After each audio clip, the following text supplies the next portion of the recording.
Earth Debate, Uncut and After Show.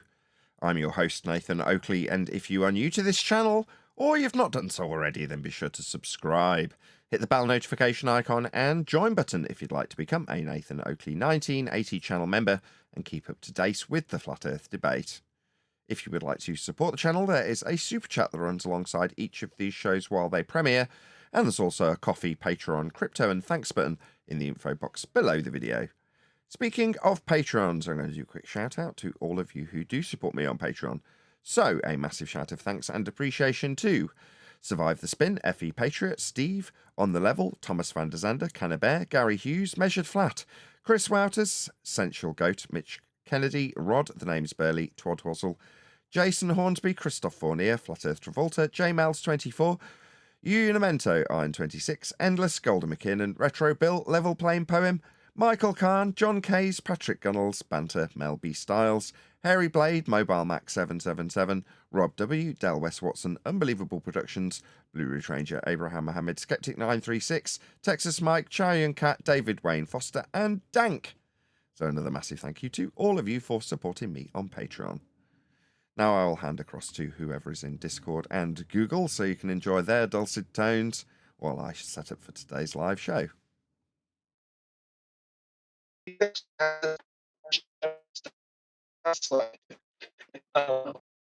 Yeah, man, you're roboting, bro. It's hard to hear what he's saying.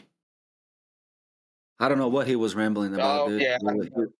He was collecting ozone. He was claiming NASA was collecting ozone before it escapes to space and a whole bunch of nonsense. And I think, what's his name? Steve tried to not put him in his place, but try to explain it to him. But by asking him some questions that he didn't even understand, and he just ran from the chat. You know? But it wasn't coherent conversation, dude, because the dude was going on about ozone and how NASA steals the helium before it escapes to space. So I wasn't gonna get engaged, man. I want to see where it goes first. But I guess he ran too quick, and that's that. But this is helium? Yeah, that's what he was. That's what I understood, man. He was saying like NASA's taking helium before it escapes to space. That's why they're biggest consumer of helium. I don't know what he was trying to say with that. You know, but the guy this morning or yesterday that came, he was interested in FE points. He's trying to ask questions, so I told him to hop in the chat this morning. You know, I don't like people are jumping all over people. Everybody assumes everybody's a troll. You know, we can't do that, man. We gotta chill out a little bit. Like, let's talk to a person first. Let's ask him the first questions and find out if he's truly a troll. You know, we need to be a little more welcoming at the start. Why would A little more pushing. Nobody. Oh, good morning, Neil. Good morning, Nathan, George, everyone. On y'all. I think we're very welcoming. Not sometimes, Neil. Not sometimes. Let's be honest. But okay, he said he's gonna. He just responded. He said, "Okay, in a few, he's gonna hop in a chat." This is the guy who came yesterday. He said he's interested in FE points. He said, "I've always assumed it's a globe because that's just a narrative. If you think about it at all that much, it's whatever. I don't know what that means. But FE people are very passionate, and thus I think it's worth listening. So I'm open to learning. Where's the best place to ask questions? Is main chat okay, or is there another channel here for questions?" You know what I mean? Like it sounds like you would think it sounds like a troll, but we can't jump to those conclusions from from this sentence. So he said he's gonna hop in a chat in a few. Let's see what happens. Hey guys. Hey, Good morning, George.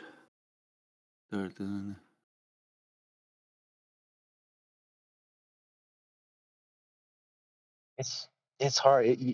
They come timid and they come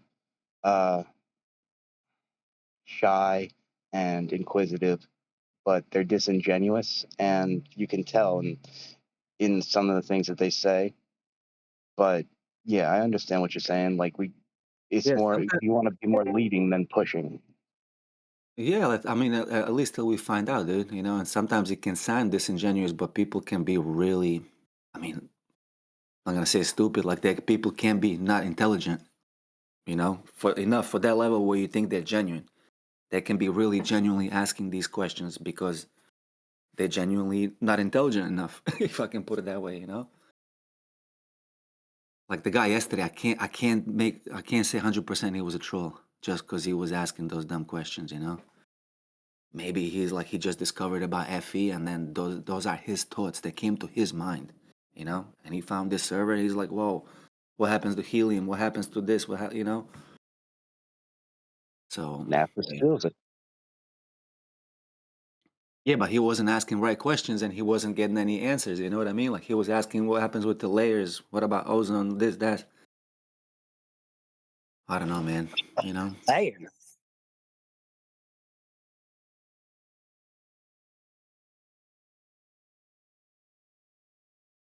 So Ron K is answering right now. Bulls look like bulls no matter their size. I mean, that's he didn't ask those questions, man. You know what I mean? Like, I don't know, man. I think the guy yesterday was a FP believer, like a Dave Weiss disciple, kind of.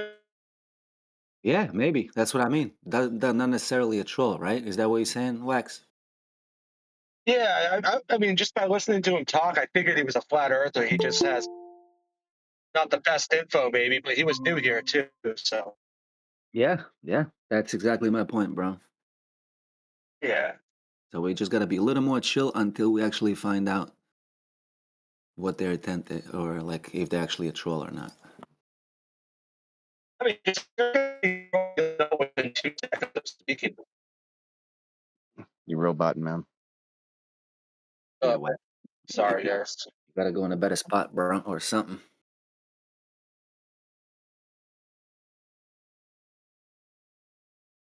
See Ron K right now in chat telling him that it can't be a ball. You know, the Earth is allegedly supposed to be 39.59. That means from any point the drop would be 8 inches, blah blah blah. Back, front, left, right, blah blah blah. That is the required nature of ball, blah blah blah, which is not there, blah blah blah. Okay, so Ron responded to him like 3, 4, 5 times. It's the guy who never comes in the voice chat, dude. Just couldn't tell him that it's measured flat and how it's measured flat. You know, but these are the first people that are gonna attack newcomers. I don't know, man. JW, good morning. Guys, we got a JW in the chat. This is the fellow that was asking questions. JW, good morning. Welcome to the server. Now is the time to ask any questions you have.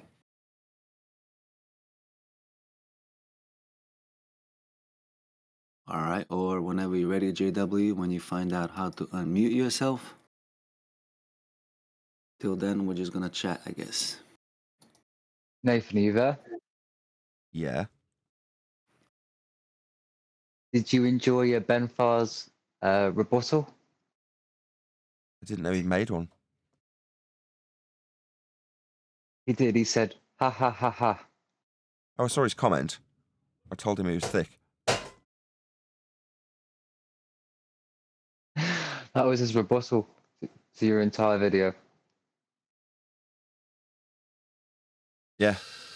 Pathetic. Sad to see. At least he responded, though. Well, because lots of people actually did go to his comment section and say, Nathan Oakley 1980 sent me. And that's what happens when people actually do that. So I don't know if I'll have to listen back to my call to action, see if I did something slightly different. I mean, typically a few people will go, but that had a whole bunch of people that went. Maybe it's because it's a Monday and everyone's just that little bit more keen. I don't know. In any event, that's what's triggered him to come and leave a comment. I doubt he watched. He probably just went, left a comment without even watching. Well, I'm sure he'd like to know what you had to say about his content. Maybe. He Sometimes when was people very make videos happy to about me, I receive don't praise watch in them. his comments I see when he saw videos. it. Sorry I to see- interrupt you. Right, you say that, but I see videos about me all the time and I don't watch them.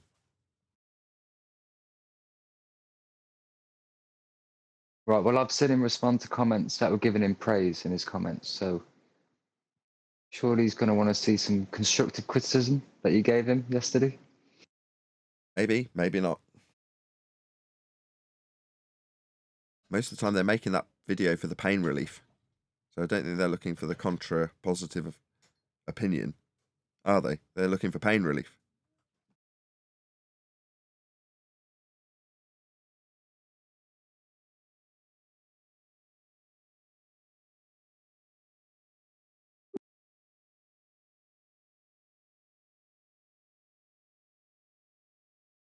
Whoops.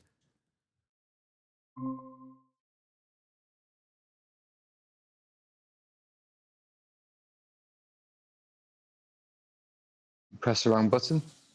Yeah, I moved my mouse and there's two side buttons on it, and one of them backspaces the page. So if I press that button, it backspaces on the last page that I clicked on, which happened to be G+, and it kicked me out. But it's all right. I've done it so many times now.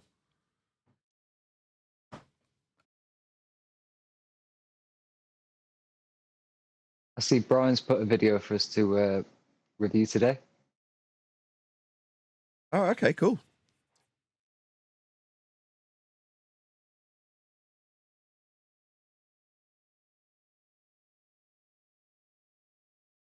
Just been editing videos.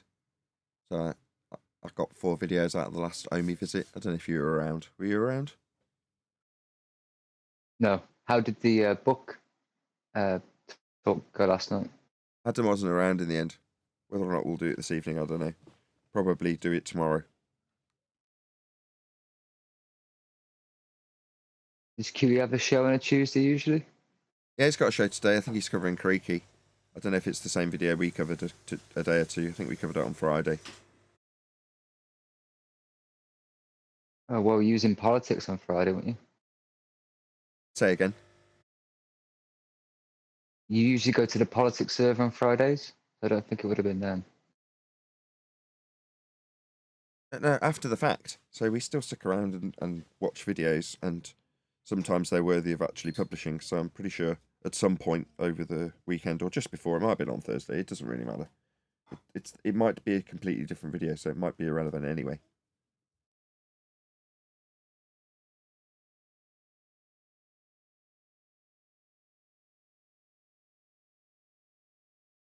Yeah, I've hacked together a few members only videos. Are you a member on the Nathan Oakley 1980 channel? Yes, but I've been at work 12-hour shifts all weekend, so I'm a bit recovering from that at the minute, but I'll get around to them. There's a few short videos on there, 4 to be precise. Or there will be shortly. I'm just uploading the last one now. So I already published one little 2-minute section of video with this one dude, where he's telling me you can measure the globe flat. But I hadn't realised that was actually about a 45-minute discussion, which is by far and away the longest discussion I've had on Omi so far. So it just didn't seem that long when I was making it. I mean, it felt like it was maybe 20 minutes, but it was a lot longer. So I went through it and I was like, this is really long. Maybe I should just keep the majority of it exactly as is, like do a few video edits at the beginning just to make it visually interesting, and then leave the rest raw, which I've basically done. There are a couple of edits here and there, but not very many. But yeah, it's ended up being like 42 minutes or something, really, really long.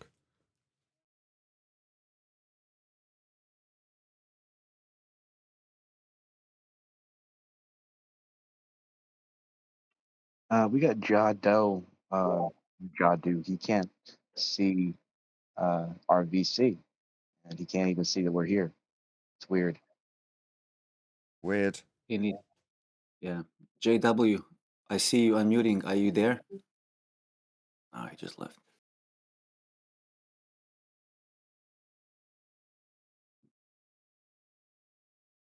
JW, I see you unmuting.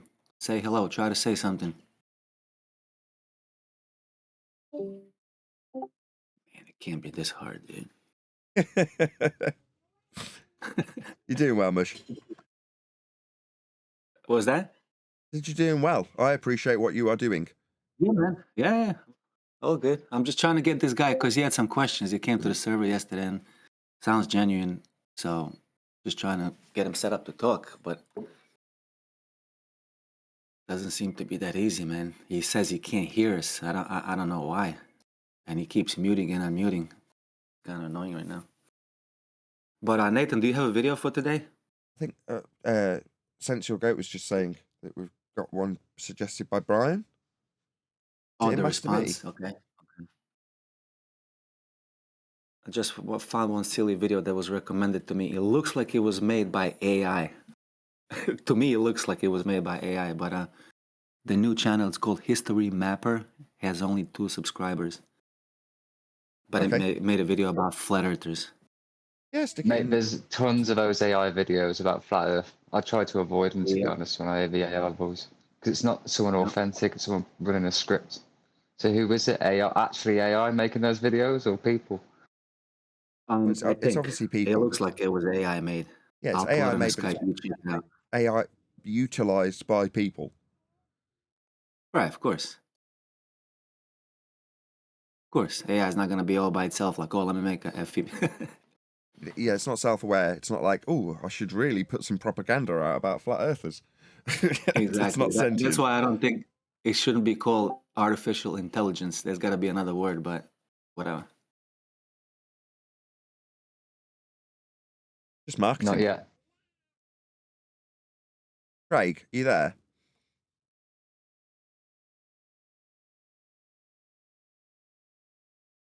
Clearly not.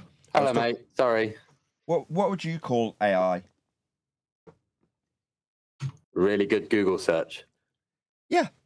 It's just much, much, much more powerful processors and GPUs. That's basically it, isn't it?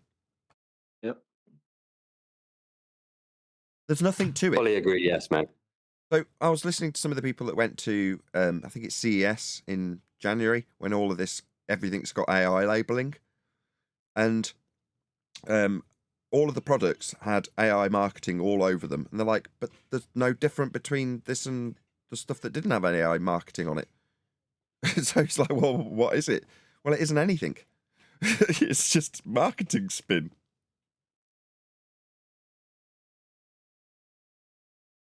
Yeah, even people's fridges now have the ability to reference, say, Google search.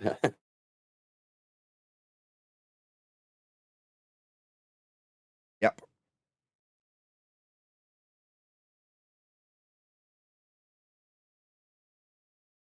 It's always going to have the same principle applied, no matter how smart or fast the computer gets. Garbage in, garbage out will always apply.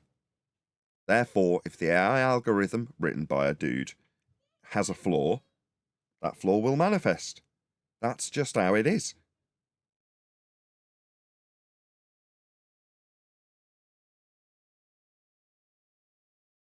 But there is no such thing as artificial intelligence. It's just a nonsense term. What bothers me is people come and tell me how good it is because they did this forum at work, something out for them. And I'm thinking, well, then we don't need you. We only need AI. If that were true. Yeah, if that was true. But yeah, people don't understand. They will become obsolescent for the average task if that's the way they use the system. Yep, as it has always been throughout history. Oh no, the people who make the blocks to print won't have a job if we've got a printing press. That's right. Oh no, the guy who does the maths on the little sheets and runs it through the calculator won't have a job if we've got a spreadsheet to do it. Yeah, that's right.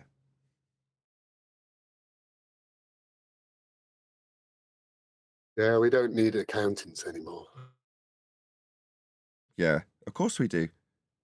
But will it take a team of 10? No, you could do it with one guy now. As long as you can press a button. As long as he's good with Excel.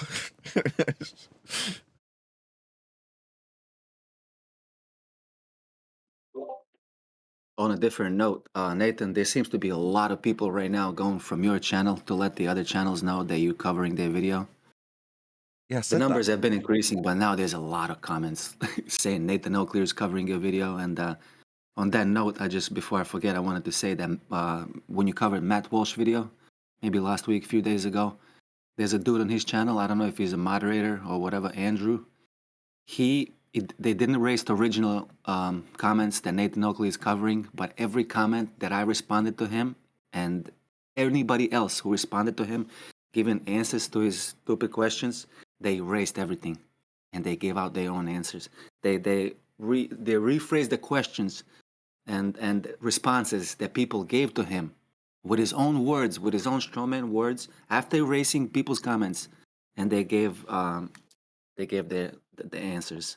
It was ridiculous. That's what you got to do. That's what you got to do. Yeah. That's what Isn't being it on a beautiful? ball is all about. You got to lie Yeah. to be on a ball.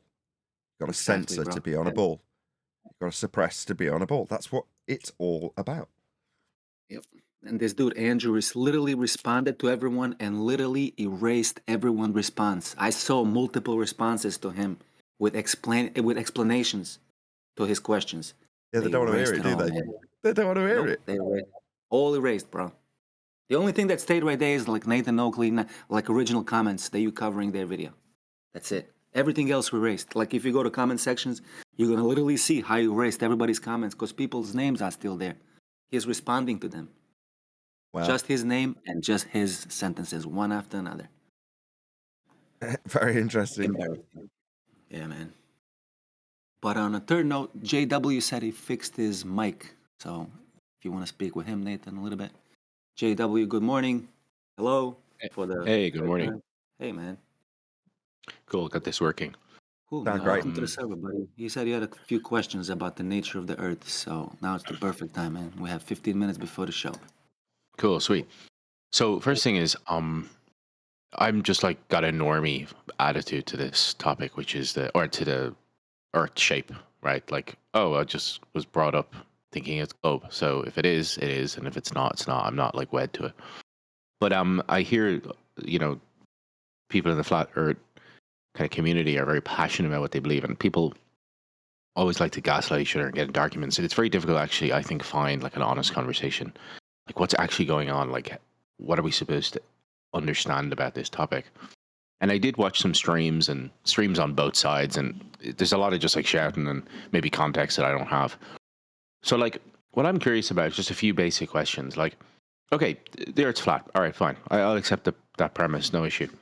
But like, how does it work? Like, how do we? Is there an edge, or like, is there like, what's up if we just keep going up? Like these kinds of questions, just like the practical questions. I don't have an answer yet from the flat Earth perspective, or are these like flawed questions? Like, how am I supposed to understand flat Earth? Like, what's the 101? That's what I want to know. Okay, yes, it is a flawed question. Nice that you've recognised that, though. I was rolling my eyes until you said that. Why would you suspect that there's an edge, first of all? Yeah, probably just because you hear that. You hear, there's the ice wall edge thing. Like, but maybe there isn't. Maybe it just keeps going. I guess my understanding is like if we keep going in one direction, the way I was educated, the globe Earth, that you go in a circle, right? Like you'll come back to where you started. So if the Earth isn't a globe and it's flat, then do you just keep going infinitely? Is that what it is? How does it work? Okay. So the reason it's a flawed question is because it's intentionally put into the narrative to get us to answer when we don't know the answer to it. I don't know is the answer. However, it's a very specifically phrased question that comes our way for a very specific reason. So within your globe belief, you have an edge that boats fall over. Are you aware of this? Not really. No. You've never heard the idea that boats go over the horizon, proving? Oh, yes, over the horizon. Yes. Right, that's boats going over an edge, though, isn't it? Yeah, it is. Right. Just a very so big therefore, edge, that's a very flawed argument, because the flawed argument of boats going over the edge relies on mathematics that utilize a flat plane of reference with an eye-level parallel with that flat plane of reference to claim that there's a sphere edge below surface level. called Earth curve. But you need flat Earth Mm. measurements to infer this in the Earth curve mathematics that gives you, a globe believer, an edge to believe in at the horizon. There isn't one. We've debunked it. Furthermore, the maths themselves need flat Earth measurements to work, to function. So it is a flawed question. How does it work? Because it sounds like you've not watched us, but you've watched what you said was both sides. I was going to, but I'm not going to quiz you on what those are. But fortunately, you found your way here. Now, as I've already alluded with Earth curve mathematics, a flat plane of reference is always required in all Earth measurements. You won't find any exceptions. Earth is measured flat. The globe that you, until maybe now, believed in, is also derived from those measurements. So in terms of how we navigate, map, chart, build on, fly over, sail on, Earth is dealt with as a flat plane. Okay? Yeah, I've watched some debates, but they're not really good. Like there's a lot of shouting and just insults, and it's not people aren't having an intellectually honest conversation. They're trying to win, like, and it's different. So that's probably why my understanding here is a bit ropey. But I watched a couple of your streams, and you spoke about Earth is measured flat. Like, you use this phrase a lot, and I think I know what it means. But maybe I don't. What does that mean? Okay, well, I will stick with the example I've already given you. So in the Earth curve mathematics, the claim that you have an Earth curve edge for boats to fall over is based on maths that suggests that at 1.2 times the square root of the observer's height in feet, you've got a physical geometric sphere edge horizon. Well, that requires that you calculate your height above surface level to derive that point with a calculation from eye level parallel with surface level. So to make this inference, you must have surface level and eye level, and they must be parallel with one another. That's measuring Earth flat to claim you've got a sphere edge horizon. Okay, I think I get what you're saying. I mean, yeah. I mean, there's no doubt that intuitively, when you're on Earth and you're observing it, you work with the assumption. It's intuitive. The assumption is it's flat. I mean, I think that's what your point is. Oh, it is flat. It's not an assumption. It's part of the measurements. Yeah, but whether you, I just mean though, you, like, as a layman, like someone who's not even thinking about it, like you operate from that perspective, like intuitively, all humans do. Like, it's not even if you never heard about this conversation, you never heard about globe, you never heard about flat Earth, you never even thought about it in any way, shape, or form. You approach it though flat. Like, we think of it as flat. We don't think of it as curved. It's an axiom. Yeah. So you asked about the edge. You've water. done the same thing again. Just one sec. It's not that we think of it as curved or flat. We measure Earth flat. Yes, that's fair. Yeah. So in terms of what's the dealio with flat Earth, that's how it's measured. Okay. So then we don't know what happens if we just keep going in one direction. That we do or don't know, generally, or where are we with that? Well, we've got maps that show us where various territories are, and in the past few hundred years, we've expanded the territories, and we expanded them flat with elevation angles to the stars to find our way back. But let's say you're in, like, London, right? And it's fair to say you can go north, south, east, or west. Is that a fair premise here? Well, they're directions with respect to a flat plane of reference. So you can travel in those directions flat, because that's what those directions are. And if we just go east and we just keep going straight east, due east, what happens? Like, if we just keep going, like we get to Russia and China and we just keep going, like what? Hold on, Neil. Just let him ask his question. Yeah, I recognize that, like, some of these questions might be like, you might be just repeating your answers. But I'm a total noob, like a complete noob. And Well, so far, sometimes, as a total yeah. noob, do you understand how we deal with Earth, how we measure Earth, what Earth is, and how the maps, models, if you want to call them that, have been created? Do you appreciate that thus far?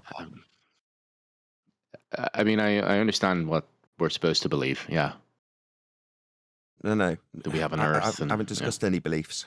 I'm getting weird responses from you. So I say, do you I'm understand getting- how we make weird the maps responses and measure Earth? because You the say, yeah. hold on. So I have asked you if you understand, based on what I've told you thus far, if you understand how Earth is measured, built on, mapped, charted, flown across, and that is flat.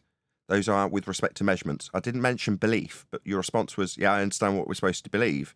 I didn't ask you that. Do you understand how Earth is dealt with and measured? No, I'm going to say no. Okay. So far, all I've given you is the surface level and parallel eye level in Earth curve mathematics, which you may be unfamiliar with.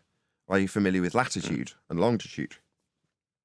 Yeah, sure. Okay, how do you measure latitude? Well, these are distances from the north, or degrees from the north and Degrees. South Pole. Degrees, right? How do you measure them? Isn't it like the amount of degrees in a sphere, right? It's like that. How do you measure them, though? Each. So you appreciate that we've got I don't degrees of a sphere in your globe belief. Okay, yeah. But how are they measured? Yeah. I don't know. I mean, maybe the circumference of the globe or something like that divided by 360 or something. No, that's just how you calculate something based on the globe. But measurements of... I don't know. They're elevation angles. I don't know. They're elevation angles to the star known as Polaris, otherwise known as the North Star. Do you know what an elevation angle is? Nathan, you're deep into this, man. I'm not. Like, really, my brain doesn't think the way that you're capable of understanding this listen, topic. bro. I'm trying to explain to you. Like you I'm can't trying. questions. Just like for a moment, pay attention, focus, bro. Okay, so All right, latitude go is for it. they're just angle measurements. When you say degrees, that's an angle off a flat plane to Polaris. So one line is the ground, one line is the line up to the star Polaris. That's how it's measured. Do you understand that? Somewhat. 50% maybe. Okay. Of what you said. So if you're standing and you've got a level, spirit level, and you level it, and then you put a protractor on it, and you were capable of looking through the protractor, the line up to the star Polaris would have a measure on the protractor with respect to a horizontal plane that you established with the bubble. So you're putting a bubble on a spirit level, so you can use the protractor to see what the angle is to Polaris. Do you understand that? Okay. Is that okay? Yes, I understand that the angle to Polaris with respect to the surface is its angle of latitude. Do you understand? I'm following your point. Yes, I'm following your point. Yes, I understand. So you understand how latitude is an angle measurement, an elevation angle, it's called. Okay. Yes. Right. So you're measuring Earth flat for this angle. That's how all of the stars are measured, charted, plotted with respect to their ground positions. That's the position below the star. For the grid we use a fixed star, so we can have a fixed grid, with angles off a flat plane being the base measurement that starts this process off. So to start the grid that you thought was the circumference of a globe, no, it's a protractor that the globe becomes, because you're just measuring an angle off a flat surface. That's all it is. Okay. Understood. I see it because Mighty Mush sharing some pictures here, references. It's helpful. But what happens when you keep going in one direction? Or what does this have happens? to do with Earth in terms of its flatness? Well, so far, that was my original. Sure, I That's what I understand was your original originally question. I understand. I started answering it. So we've expanded the territories. There are old maps that have got land that doesn't exist on them that does exist now. And when we expanded the territories, based on our history that I can easily demonstrate, we expanded the territories with these elevation angles as I've just described them to you. That's how the territory was expanded in our known history. So there was certain amounts of land, then there's more. And we found our way home with these elevation angles and the flat maps, flat charts, flat grids, flat Earth only measurements. That's how it was expanded. Now, if your question is what's beyond what we already know, I've already answered this question. I don't know. So we should go on an expedition then. Like that would be the most exciting thing to do, right? It depends. It depends. Do you understand and acknowledge that the basis of all measurements, including the globe, which is a glorified protractor, are flat? They're based on these angle measurements to stars. That's how we have made charts, maps, and expanded the territory. That's what I've told you thus far. Yes, I understand what you're saying. I understand that, yes. And I think you make good points. Yeah, I think you make good points. And it's like, I haven't heard anything about that. Like, you're not saying anything that I think doesn't make sense. Well, it's because it's all facts. It makes sense to me. There's no making sense of it or debating it or contesting it. These are facts. I mean, making sense to me, my comprehension of it makes sense.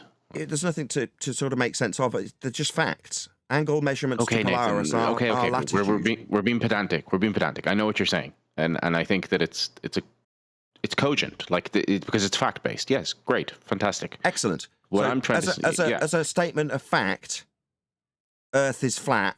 That's how we measure it.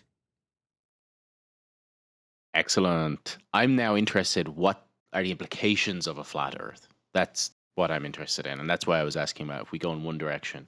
Because I actually am off the mindset where it needs to be proven to me that the Earth is flat. I'm really not one of those guys that wants to insist that it's one thing or another. I just want to know what the facts are, and you've presented them, and that's fair. I'm not finding myself incapable of understanding the point you're making here. I think if I spend more time on it, I'll understand it more.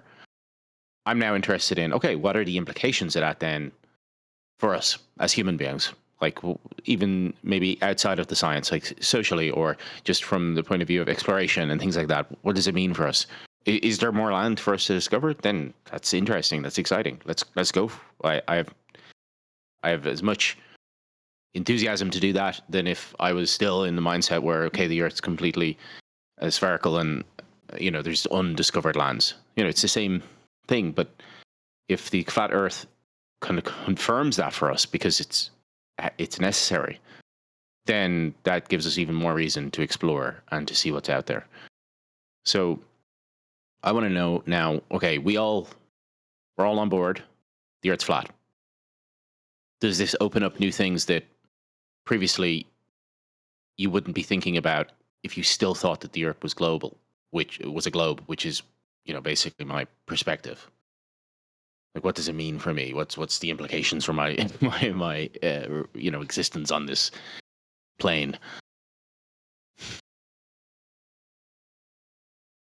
I want to go all the way east.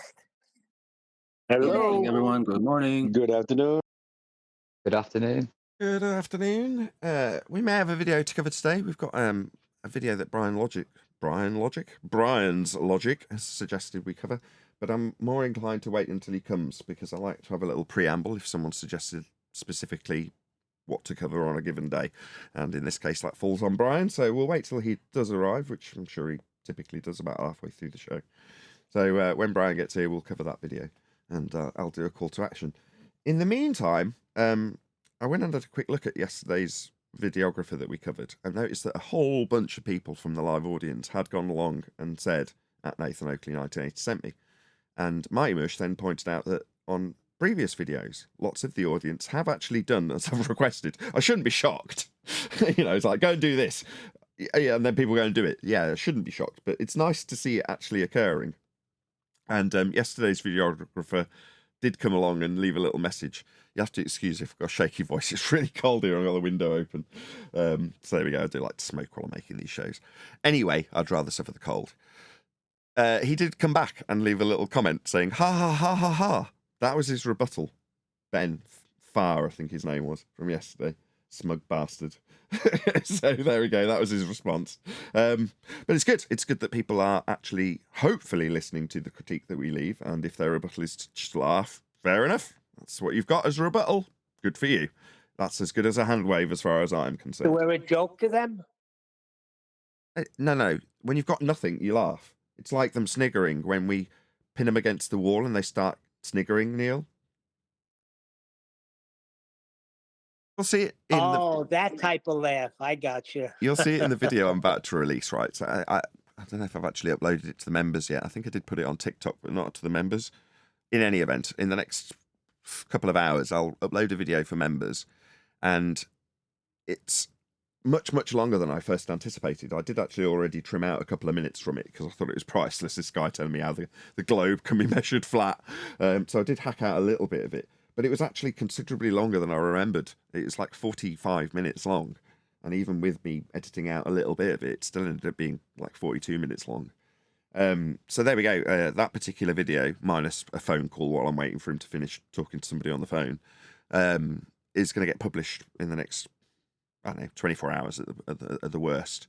But in that video, he's smirking and chanting straight through the middle of my responses to something that I've had 6 times from him. I mean, it does descend into your typical flat Earth debate scenario, which is the first time it's happened in that way on OME TV. And yeah, it's very interesting to see. Now, both of us are on camera, so you can very much see my annoyance as I'm saying or attempting to say the same thing for the 6th, 7th, 8th time, with him chanting and smirking and chuckling as he rambles through the top of what I'm saying, repeating what I'm responding to, which is fairly typical fundy zealot behaviour. So that is what I see someone like Ben as doing when they come and just say, ha, ha, ha, ha, ha. And no, what you're doing is giggling at the embarrassing fact you have no response. There is nothing to respond with. Earth is measured flat. For your fundy sphere belief, if you are on the globe side, we'll be pointing it out forever, because that's fact. You can't really argue when we show you the origin measurements of your globe. They're flat. Well, you can deny them, but then you're denying the origin measurements of your globe. So what are you going to do? You're caught between a rock and a hard place as of 2024. That's why we're on the front foot telling people Earth's measured flat. You don't need to defend the globe position anymore. Its genesis is in flat Earth measurements. So start there. Believe me, they'll attempt to tell you about how their globe works. But if you can immediately bring them back to the genesis measurements of their globe, there's nowhere for them to go. If they deny what you point out to them, they are denying the base premise for their globe belief. If they accept it, they accept that Earth is measured flat, because it is. Yeah, but Nathan, if you zoom out of Google Earth Maps, you can obviously see that the Earth's spherical. Yeah, that was the argument this guy's got for me in that members only video that will be released shortly. In as much as he's saying if you zoom out after measuring Earth flat, it's a really big ball. You're like, we don't zoom out, we just measure Earth flat. Now, by the same token, you can say, well, yeah, all of the references for elevation profiles in Google Earth Pro, when used to build stuff, are flat. But when you zoom out, the CGI graphic turns it into, it's like, who cares? The utilization of any reference points in that CGI model called Google Earth are flat. You can measure it. You can show it in the elevation profiles. It's all with respect to sea level, as is all measurements of Earth. So it doesn't matter what any globe believer tells us they believe in, because that's all they've got. Belief based on flat Earth measurements.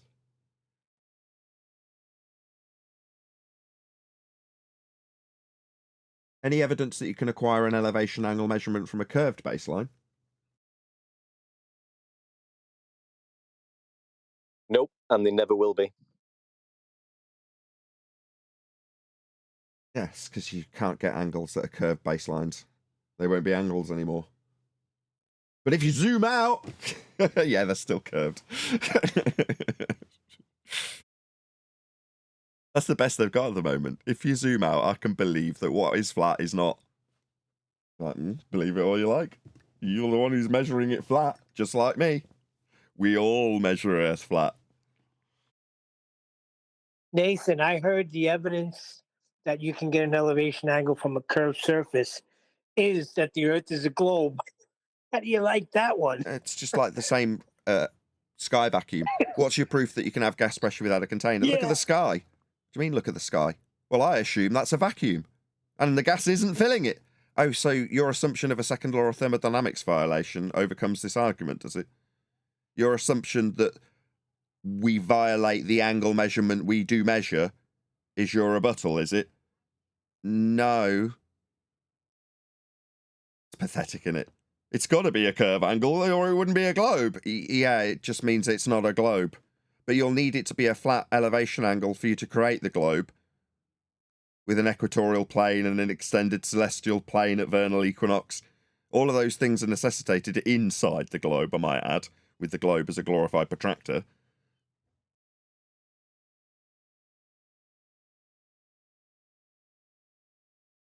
A guy in the pre-show did it. I asked him what latitude was. I think he's still here. JW. I was like, what's latitude? And it's like, in his mind, it's points on a spherical globe.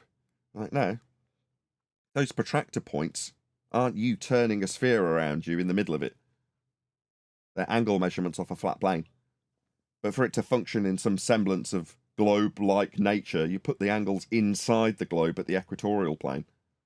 Like, we're not inside a globe. The globe is not a protractor.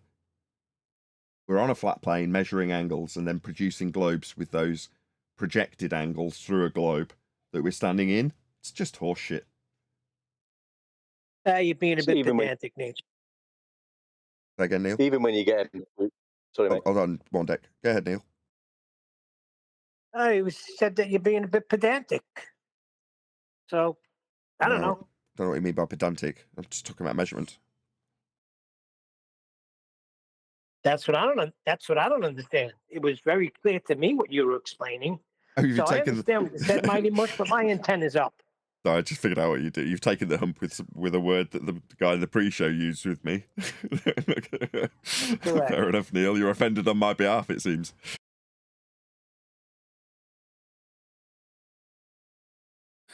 Well, when you explain something so concise. Look, when it's on and Omi that's the TV, comeback. it's done for the laughs on Omi TV, right? Me dropping it on someone like a bomb. Yeah? With the guy in the pre-show, he's made his way here on a route that is littered with feast of nonsense. You know, it's fascinating that he's even found his way to us.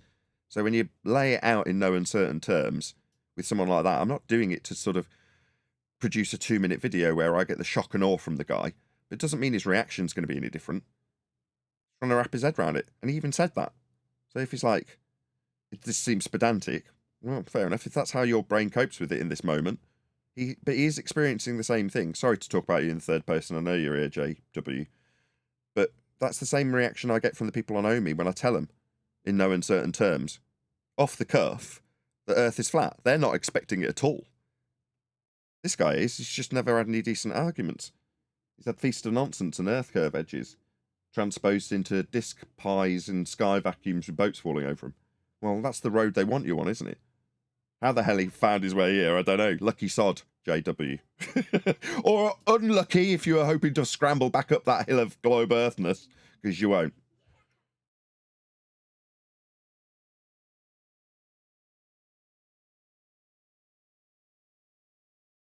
In any event. Hopefully Brian will show up and we'll cover this video. Whilst we were discussing the pre-show, what is AI, right? Sorry, One Deck, I know you were waiting. I say I know, I've completely forgotten. It wasn't anything major. We was talking about latitude. I had one yesterday, and even got the guy to admit that, latitude is measured using elevation angles, which requires horizontal baseline sea level. And he openly, he admitted that's the case, and then still went on to say, well, but latitude only works on a globe. So they can understand how it's being measured, but they still can't give up that globe. Yeah, well, it's ignorance of the functionality of being inside a globe, with the globe's markings for latitude, those degrees, being the protractor of the globe. It's like you're not in the globe measuring angles. You're on the surface measuring angles. But for them to function in a way that seems like the globe has some relevance, you've got to be inside it at the equatorial plane. Like, why are you inside a globe? Well, because the globe is basically just a glorified protractor. And people have in their mind's eye that when you move a degree in latitude, you've turned the surface of the globe. You're like, no, it's a recession of the angle with respect to a flat plane towards the horizon. That's the angle you're measuring. That's how they've all been measured. That's how all the stars get measured. That's how we map and plot the positions of their GP on the flat surface. Now, yes, you can project those points through a bleeding protractor and call it a globe, but we're not standing on it. You can't get angles from it. It's utterly useless. It's utterly superfluous to requirements in navigation terms. You don't transpose anything into a globe when you're navigating. You just measure angles, draw circles on flat maps. No transposition to globe. That's just there for the belief in being in a globe. I mean, on it when it's a protractor. You're not on a globe. Nobody is. Certainly not measuring from curved surfaces. We're measuring from a flat baseline, sea level. That's how Earth's measured. But the cognitive dissonance is going to kick in. Like I say, Neil, I'm just grateful that the guy's made his way to us. There is no debate when you find your way here, is there? Nothing you say is ever going to get contested, Neil. Because it's statements of fact. What's that? Do I believe in a bleeding ice wall or our father is stuff that I don't know about? I could debate about that, but I'd end up looking like a numpty. When I describe how elevation angles are required to create maps, that's a fact. Earth is measured flat. Nobody's ever going to argue with me about this. They can comprehend it. That's what they can do. But tell me I'm wrong. Well, your globe is based on those bleeding measurements. If I'm wrong, there's no globe. If I'm right, Earth's measured flat. So deal with it. Earth's flat. Facts, not contentious debate points. There's that rock in the hard place again, huh? Yeah. Deny your measurements off a flat plane and deny the globe that's made from them.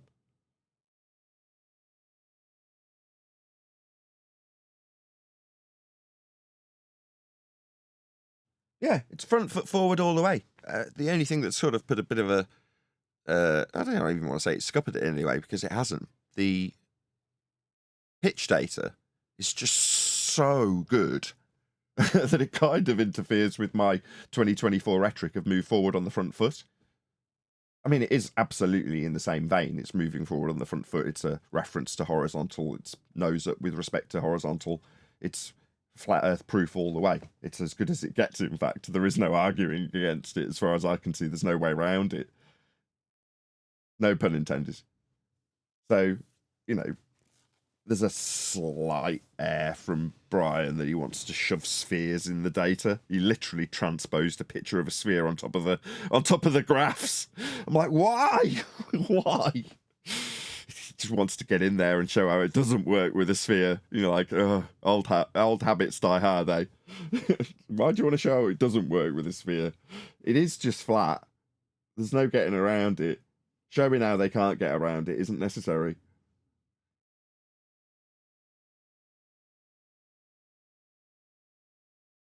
Hope he shows up. Where is he? Where's Brian? I want my segue into props for the audience, going to these videographers and letting them know I sent them. Thank you, audience. 70 people watching, probably the regulars mostly. You're the guys who actually go to the videographers and say, at Nathan Oakley 1980 sent me. I just want to acknowledge you all for doing it. Thank you so much.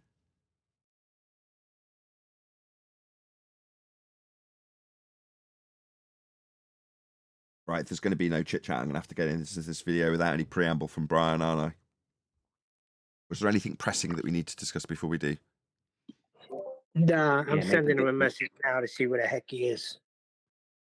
I mean, he doesn't have to. Talk to, Come on, housekeeping question. I've been asking them, but been subtly slipping them in. Any evidence of a physical geometric sphere edge horizon, formerly known as Earth curve?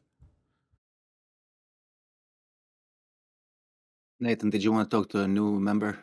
His name is Specs. He's a globe believer. He has some silly claims, but I don't know if you want to go through it with him. Yeah, that's what we do. Feel free. Okie dokes. He's right here. Good morning, Specs. Maybe can answer some of the housekeeping questions. Let's see, George. Let's go on mute. Let's let Nathan do it. Good morning, Specs, and say hello to the chat. Good evening. How are you guys? Very well. Greetings. Yeah. Did you have questions? I hear. Yeah, hold on, guys. Someone else talk. I just want to put some headphones in. Give me a minute. Just let someone else talk. No, there is no one else to talk. I was going to move to responding to a video spec, so you feel free.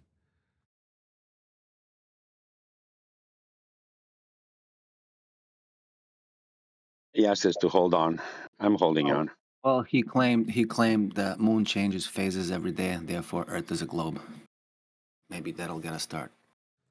Moon changes phases, therefore globe. Yep. Oh, I'd love to hear how that proves the globe. Sure, he'll tell us all about it. Is it a he or a she? He's here. I think he's he.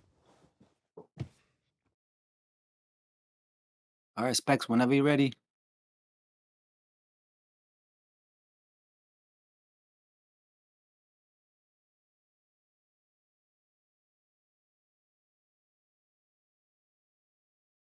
Oh, guys, I'm gonna leave and I'll join in a second. Just want to set up my headphones. We'll be waiting with bated breath. I was just going to say the same thing. We're all holding our breaths here. That said, I don't know what to do. Should I start on that video? Because the guy could be half an hour for all I know. Rocking his headphones. Yeah, just start the video. Come on. Okay. He's going to get his notes. His notes? I don't know. It sounded like he's already made his claim in the chat, right? Mighty Mush.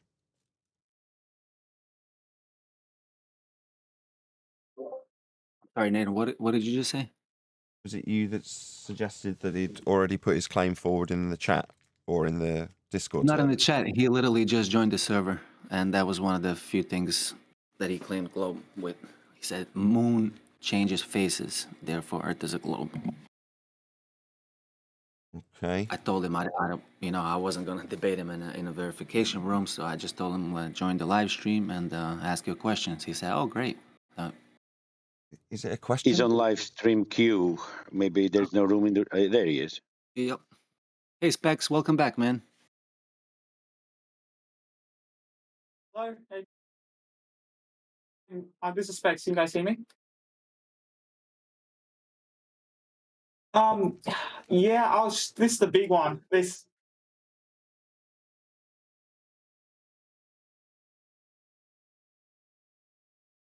Wow, this is painful. That's what she said. Hello.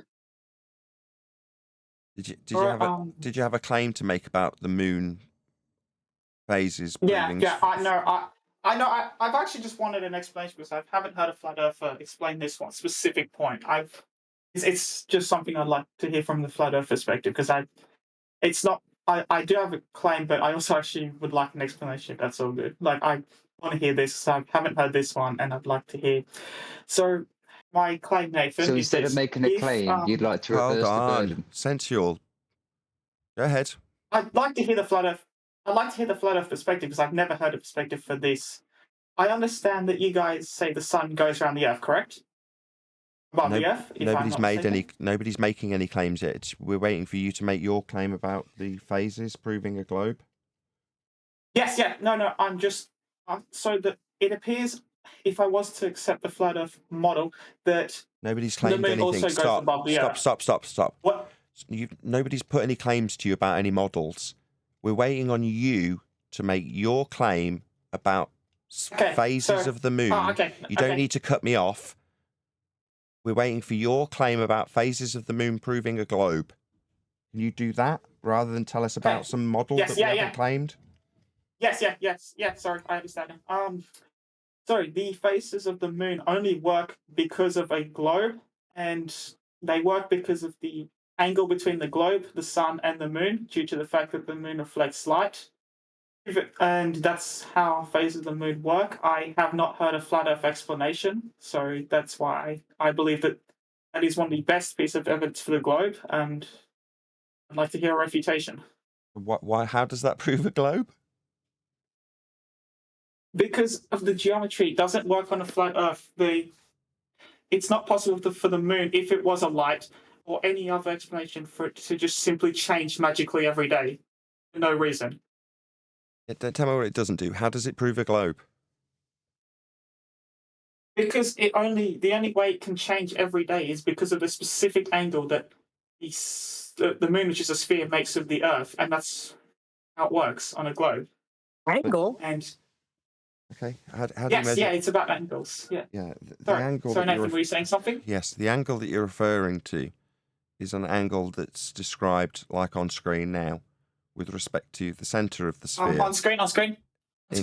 In Kepler's orbital mechanics. So Keplerian orbital mechanics utilizes the equatorial plane and a spherical radial value wrapped around that equatorial plane to derive the angle in the orbital motion. So Keplerian orbital motion Keplerian orbital motion requires a flat plane of reference to acquire the angle measurements to describe the orbits with. Furthermore, these are orbital angle descriptions from the centre of a globe Earth in that Keplerian model. I won't call it a model. No, I'm talking in about those the Keplerian angle maths. between. I didn't invite any I'm talking response about from you, Specs. I hadn't finished talking and I invited no response. I'm stating facts. No question was asked, Alright, no alright, continue. response was invited. I mean, shut up. Keplerian orbital motion requires a flat plane of reference. To acquire the angles and describe them with respect to sphericity would infer you are in a globe to describe those angles. Earth must be flat for Keplerian. Sorry. Are you thick? Are you a dunce? What part of shut up don't you understand? I haven't finished explaining and you're yattering while I'm talking. Dunce! It's the third time. Shut your stupid mouth. You're a dunce. You don't understand Keplerian orbital motion that requires a flat plane of reference. You're a dunce. Shut up, dunce. I'm sick of having to tell you to shut up. Specs, you utter retard.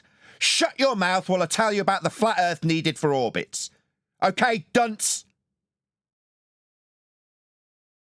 That wasn't rhetorical. Do you understand what shut up means?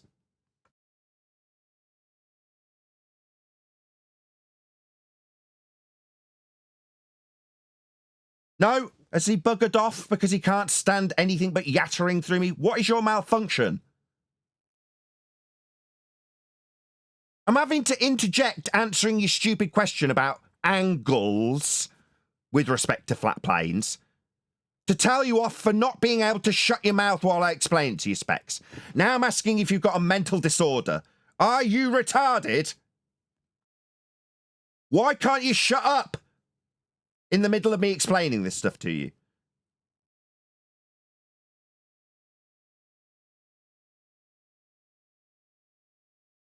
No, when I ask a direct question and actually invite a response, no, nothing, absolutely nothing. Is it only when I'm explaining stuff to you? Is it only when I'm in the middle of saying stuff that you can talk?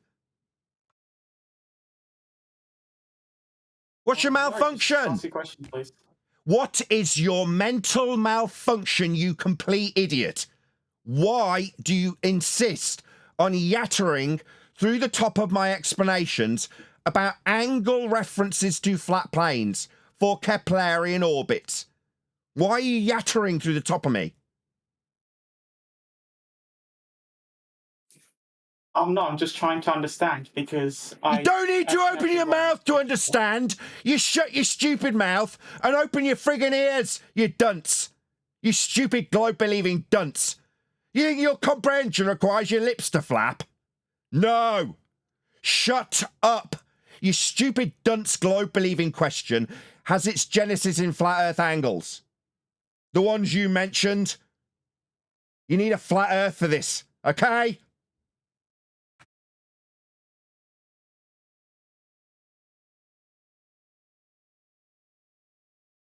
Were there any other questions that you feel the interruption is necessary through the answer of? No, I'll just listen to the rest of your show and I'll just stay around. And Could you acknowledge what I actually bleeding said to you? Yeah, I acknowledge it. I don't agree, but I acknowledge it. Do you understand what an elevation angle is? Yes. But, Define it. It's the angle, but that you can use to measure. If you have a point from certain, you can have the angle work. No, you don't know what an elevation angle is. You seem to be yattering again and stuttering and stammering over this definition. It seems like you don't know what an elevation angle is. So you don't agree, but ultimately, it's not that you have I don't an know your agree-disagree definition, situation on your I don't know hands as your you yatter definition. through me again. Belligerence. You don't understand what an elevation angle is. You couldn't define it. You stuttered and stammered about that definition rather than defining it accurately. You used the word point. There is no point in the definition of elevation angle. You don't know what this is. So you feel the need to disagree with me when you don't understand this stuff. No, you can't even define what it is.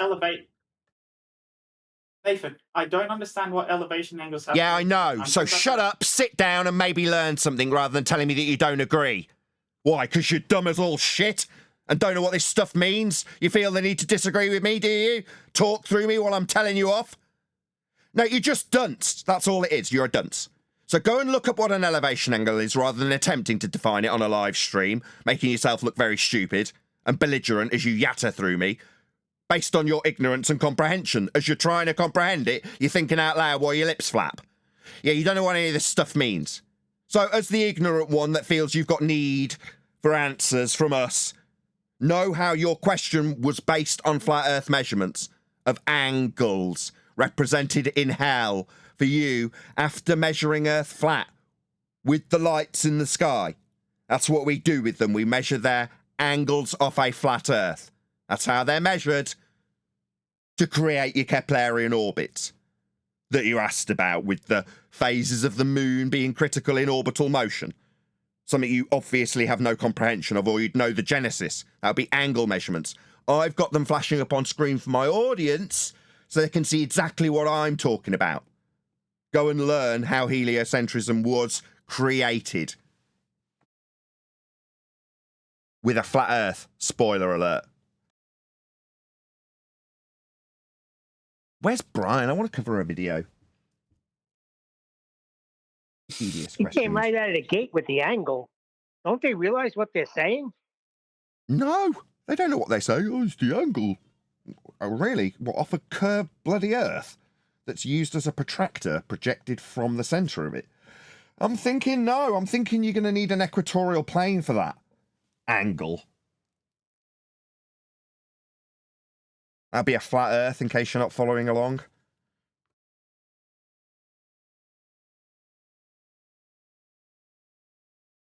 Yeah, there's no getting around it. Earth's measured flat. It just annoys us when we get asked about questions in orbital motion, when the orbital motion is derived from the same flat planes as everything else. If you're not following along by now, maybe it's time to do something else. I've got no problem answering the questions. What I do have an objection to is 3 attempts to make the answer coherent, with the person asking chatting through me. Annoys me. As it would annoy anybody. Explain how this carburetor works. Well, the way the carburetor... Oh, I don't think that... Blah, blah, blah, blah, blah. What the bloody hell are you doing? I'm trying to explain it to you. Okay, do you want to explain how the carburetor works? Well, the way the carburetor works... You're an idiot! Blah, blah, blah, blah. What are you doing? I don't agree. I don't agree with what you tell me how a carburetor works. Define carburetor. It's a point of... so you don't know what this word means, but you're disagreeing with me, the guy trying to show you what it does. Okay. Yeah, Dunning-Kruger deflector shields at full blast.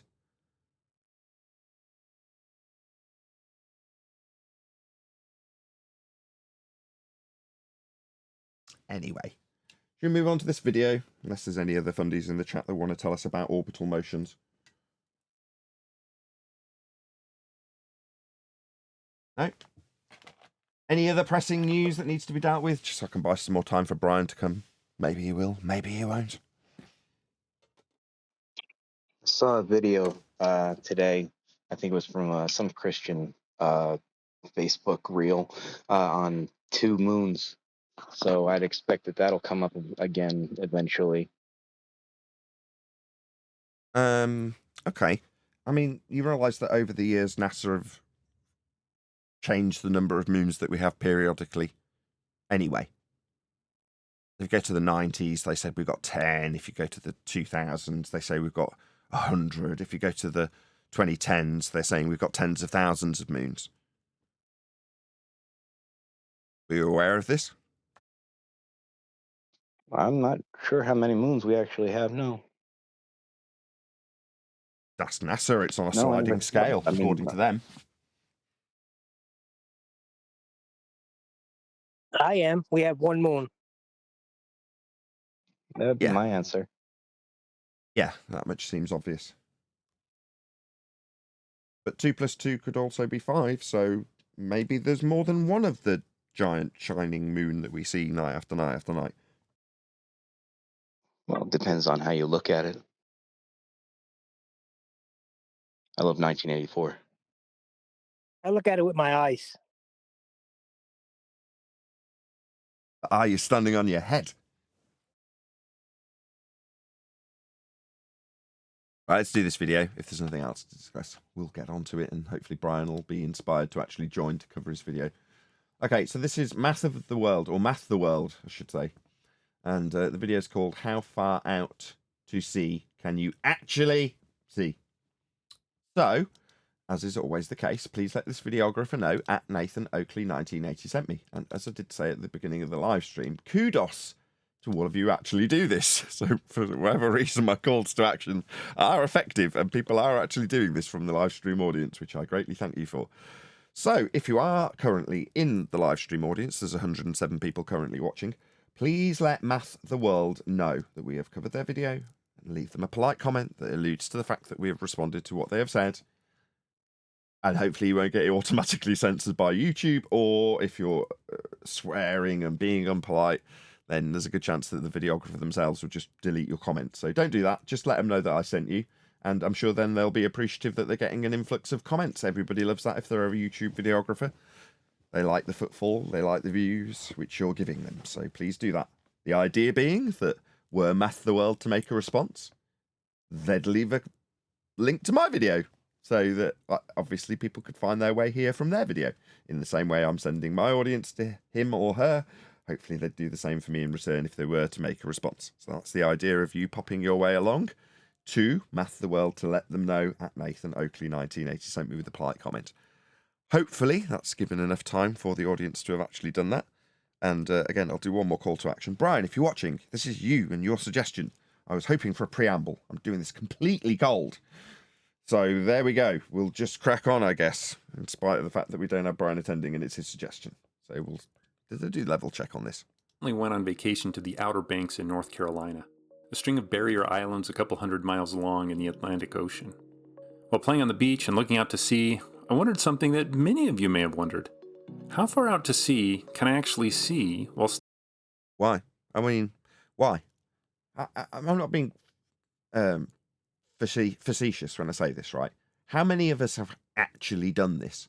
Gone to the beach and gone, oh, I wonder how far I can see. Anybody done that? Well, I was actually where he's talking about a couple of years ago on vacation. I mean, obviously I've done this since being a flat earther, but prior to that, my memories of it are quite specific, as in looking out at the horizon from an aeroplane, going, I wish I could go higher to see curve, because I can't. Look how flat it all looks. But I don't remember ever doing it prior to being a flat earther at the beach. I remember running in the sand and digging sandcastles and, you know, taking in the great view, but I don't remember ever standing and staring out and pondering what the distance would be. Now, if anybody can just pipe up and say, no, absolutely, that I pondered that greatly before being a flat earther, then I'll say fair enough. I remember been the at the feeling Welsh of looking at the beach. water. Hold on, just Adam, go ahead. One more time. Me? Oh, I was gonna say I remember looking out at the water and being like, you know, that is flat, and I guess it just curves. I remember the feeling that I made like a concession, just like that is flat, and I know that that is straight, but I guess it just gets round. Yeah, exactly. You've pondered the flatness and in contradiction to what you're actually seeing when you're under the misapprehension or on a sphere. But did you look out and go, I wonder how far? The reason I'm saying this is because how far is 1.2 times the square root of the observer's height in feet if you assume that there's a point of dissolution below surface level calculable in earth curve maths if you have a flat surface level to calculate it with. But that inference, otherwise known as the Earth curve assumption for boats to fall over, is the only reason you have to ask this question. So prior to flat Earth, did anybody look at the horizon and go, I wonder how far that is? Yes, being at Barmouth Beach, not seeing Ireland, and wondering how far I was off. Fair enough. There you Seeing go. the horizon. Now I can move on. Fair enough. There are people who ponder this at the very least. Fine. Standing on the shore. Sometimes it seems so far, but other times when small boats drive out, they seem to disappear quite quickly. So maybe I can't see that far. Or maybe that boat was just pulled under by a crash. What do you mean you can't see that far? You can see what you can see. You know, in this case, it's straight off the cuff. Trust the evidence of your own eyes. When you're describing what you can see, you just look and describe what you can see. Not that far, again, is a contemplation that you couldn't have unless the question of flat Earth versus globe Earth was prevalent, with Earth curve maths being the subject header. Because when you look out and see something, you just go, you might go, well, that boat's miles away. But if you don't see it, you don't go, oh, if I could see further, although you have just said that with Ireland, but that is in a fixed location that you could ponder its distance in terms of view. I don't know. I still stand by the idea that this isn't something you'd necessarily contemplate. Kraken. Well, let's do some math and see how far out to sea we can see, and how much.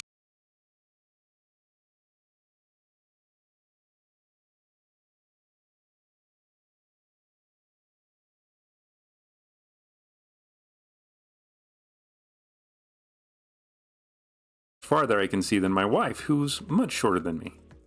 And by the end, we'll see that the Earth really isn't that big. I don't know about not that big. You can't see that far if you're quite close to the ground, based on a limit to the angle that you have to the object in the distance. But again, this has nothing at all to do with the size, nay, shape of Earth, which is measured flat. To start, let's draw a diagram and make some simplifying assumptions. Let's assume the Earth is a perfect sphere. Why? Why would we assume Earth is a sphere? That's a begging the question fallacy. Shout out to Goldie for gifting a membership. Really appreciate the support. Shout out to Billy Philly, who was gifted it. And that my feet are at the level of the ocean. An ocean. Sorry, those two terms contradict one another. Let's assume Earth is a sphere and that my feet are at the level of the ocean. Spheres don't have an ocean level. Right, that's the first thing. Secondly, why would you automatically assume that you're standing on a spherical surface? Why would that be an assumption that anybody would make ever? When you're going to make your first description contradict that assumption, feet at level. Oh my God, these people don't know what they're doing. They don't know the words they're saying. Let's assume on a ball, and now let's reference level. Ocean that fits perfectly under the spherical shape. No fun waves to play in on this boring diagram. Let's picture me standing on the Earth. Now, even though I said we will find the Earth isn't that big, it is much bigger than I am, so I'll draw myself much bigger than I really am for the sake of the diagram. As I look out to the sea as far as I can, my line of sight hits the Earth at this point. Really? So that line that you're calling tangential to the sphere is derived from surface level. The calculable tangent point on a presupposed sphere in Earth curve maths doesn't give you a single point for a horizon. I already called this. It's not like I've been doing it 10 years or anything. Notice that we are in orthographic view for this maths. So this is the horizon, is it? So this little point that you say is tangential, is it just me, or does that not look anything like what I've put up on the preview thumbnail? It looked like the horizon spanned from left to right, and yet now what we are calculating represented by the side of our own head, the side of a globe Earth, and a horizon that's a single point. Horizons aren't single tangent points. Maybe you need to look up what a horizon is. But this single tangent point is derived from a surface level in Earth curve maths. But you'd need a surface level. You immediately invoked it after telling us that Earth was a perfect sphere by assumption. Yeah? Your feet at sea level? Yeah, that's where you'll derive the tangency point below surface level in these maths that are orthographic. We don't see the side of our own head when we look at a single point called the horizon. How many people think that a horizon is a single point? Oh, well, you do if you're going to infer sphericity, deriving it from surface level, with a point of tangency below surface level on a dingleberry.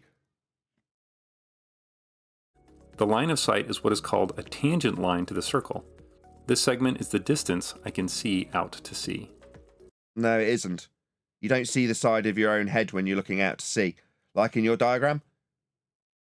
That's not how we see things, my friend. You think your eyeballs give you a view of the side of your own head? No, this is Earth curve mathematics. Maybe we'll see the surface level derivable for this calculation, but you're only describing the point of tangency after it's mathematically derived from surface level, like with your feet, like you suggested right at the beginning, contradicting your perfect sphere assumption. How can we find this distance? Well, let's start by using some things we know about the geometry of the situation.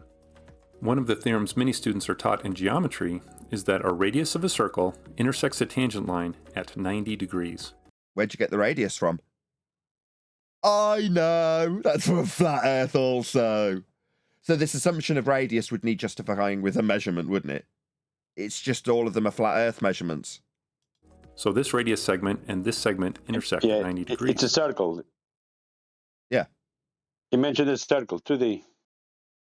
Yeah, it's taking a circle to the centre of hell for its point of tangency. Yeah? Like in Earth It's curve confusing maths. 2D and Earth curve 3D. A circle and a sphere, two different things. Yeah. Well, on screen he's got a circle and he's deriving an angle from hell.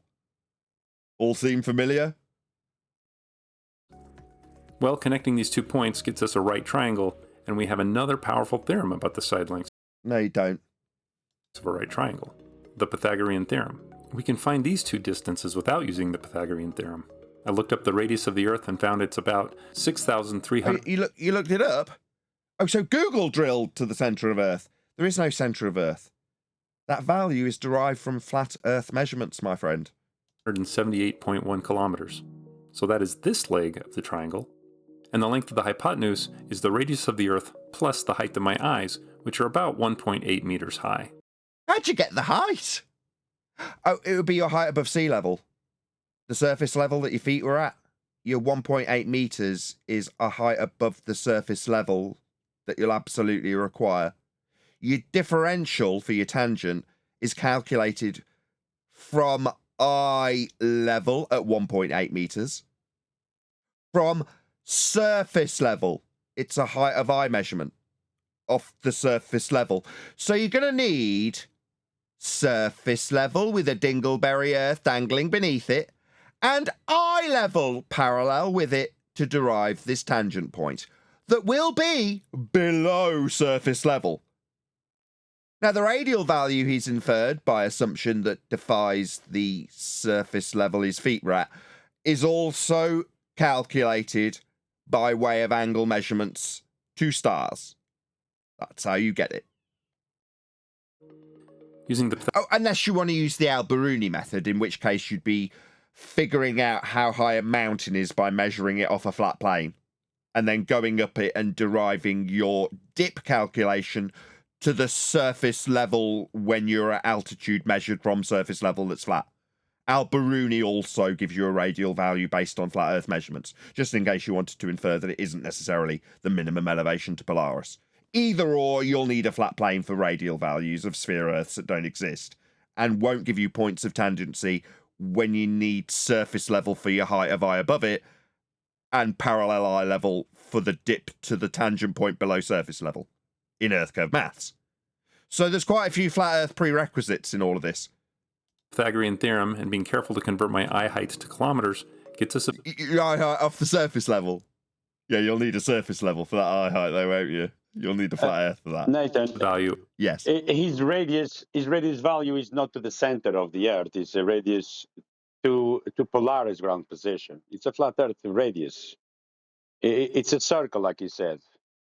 Yeah. I mean, he could also infer Al-Biruni. I'll drop both in just in case he says, no, I'm not taking circles of equal elevation to infer radial sphericity. I'm taking Al-Biruni's height of eye above surface level when calculating with trig the height of a mountain off a flat Earth. So I can say how much the surface level I just measured off a flat Earth when I go up it and get my height with respect to it has dipped when I compare it to a parallel eye level. So if I've got parallel eye level and parallel surface level, I can tell you how big the radial value of a surface that then bends is, says Alberuni. Yeah, you're going to need a flat Earth for all of this. Earth's measured flat. Of about 4.8 kilometers, or just under 3 miles. What, linear flat distances in kilometers and miles? I'm thinking, no, you'll need a flat Earth for those linear distances that don't curve. Uh-oh. Uh-oh. You seem to be using quite a few flat Earth concepts in this claim to be derivation of points below surface level at tangency based on heights measured from surface level with eye level parallel with surface level. What are you doing, man? You've got a flat Earth in every single aspect of this. That really isn't very far. Still, it isn't something I could swim without drowning. Sorry, far. We're an orthographic view. Why are you calculating distances? But I think many people would guess the line of sight is farther. Line of sight, like not bending. Now, how about my wife? She's much shorter than I am, almost by a foot, so her eyes are maybe 26 centimeters lower than mine. Changing the eye height in our expression shows that my wife can only see about 4.43 kilometers. Well, it's almost like it's 1.2 times the square root of the observer's height in feet, as per the Earth curve maths derived from surface level. Yeah, we're way ahead of you, buddy. He also said lower. That means that him and his wife, they share the same baseline for the height. Correct. Yeah, surface level. I see. Yeah, he's giving their height above sea level, isn't he? Level required for the height of eye. So I have more than a third of a kilometer more of ocean in my view. Linear flat distance. It is a good thing I hadn't done the math before our vacation. I don't think it would have gone over well to tell my wife I had an 8.35% better view of the ocean than she does. Well, it's actually higher than... Sorry, what was that picture? Why is it that your picture... Why isn't it showing? Why isn't this got an orthographic view of her own head? What's going on? This looks very much like the left to right horizon in your original picture. It's almost like you're a charlatan doing a bait and switch. So you're calculating this line we'd call the horizon. But yet, it's not a line in your diagrammatical example. It's a single point. Not representative of a horizon at all. Not meeting the definition of a horizon at all. Does. Well, it's actually higher than that. We're basically looking at a semicircle of the ocean, and the area of the ocean I can see is 17.4% larger than the area she can see. So I better stop before someone tells my wife. Now, you may not have realized it, but we've just learned that the Earth really isn't that big. No, we didn't learn jack. What we did was see you derive distance to geometric horizon tangent point based on a calculation that derived that point from surface level and eye level. Orthographically. Like a bait and switch. Like a charlatan mathematician that's saying this is a horizon and then saying a horizon completely defies its own definition because it's now a single point of tangency. That's not a horizon. You're a liar. We didn't see the side of our own head in any of the pictures of the horizon, but yet there it is in your Earth curve maths, so you can hijack perspective. If two people Well, the horizon by definition more is than 10 horizontal. kilometers apart on a smooth spherical... Not according to him, it's a single point of tangency, according to him in orthographic view. Charlatan mathematician, bait and switch. So not a horizon then? No, just an orthographic bait and switch by a charlatan mathematician who's lying to his wife and himself by the sounds of things. Earth, they wouldn't be able to see each other at all. But 10 kilometers, or 6 miles... Flat Earth distances, linear in nature. Isn't real... Why are we showing this on a flat map?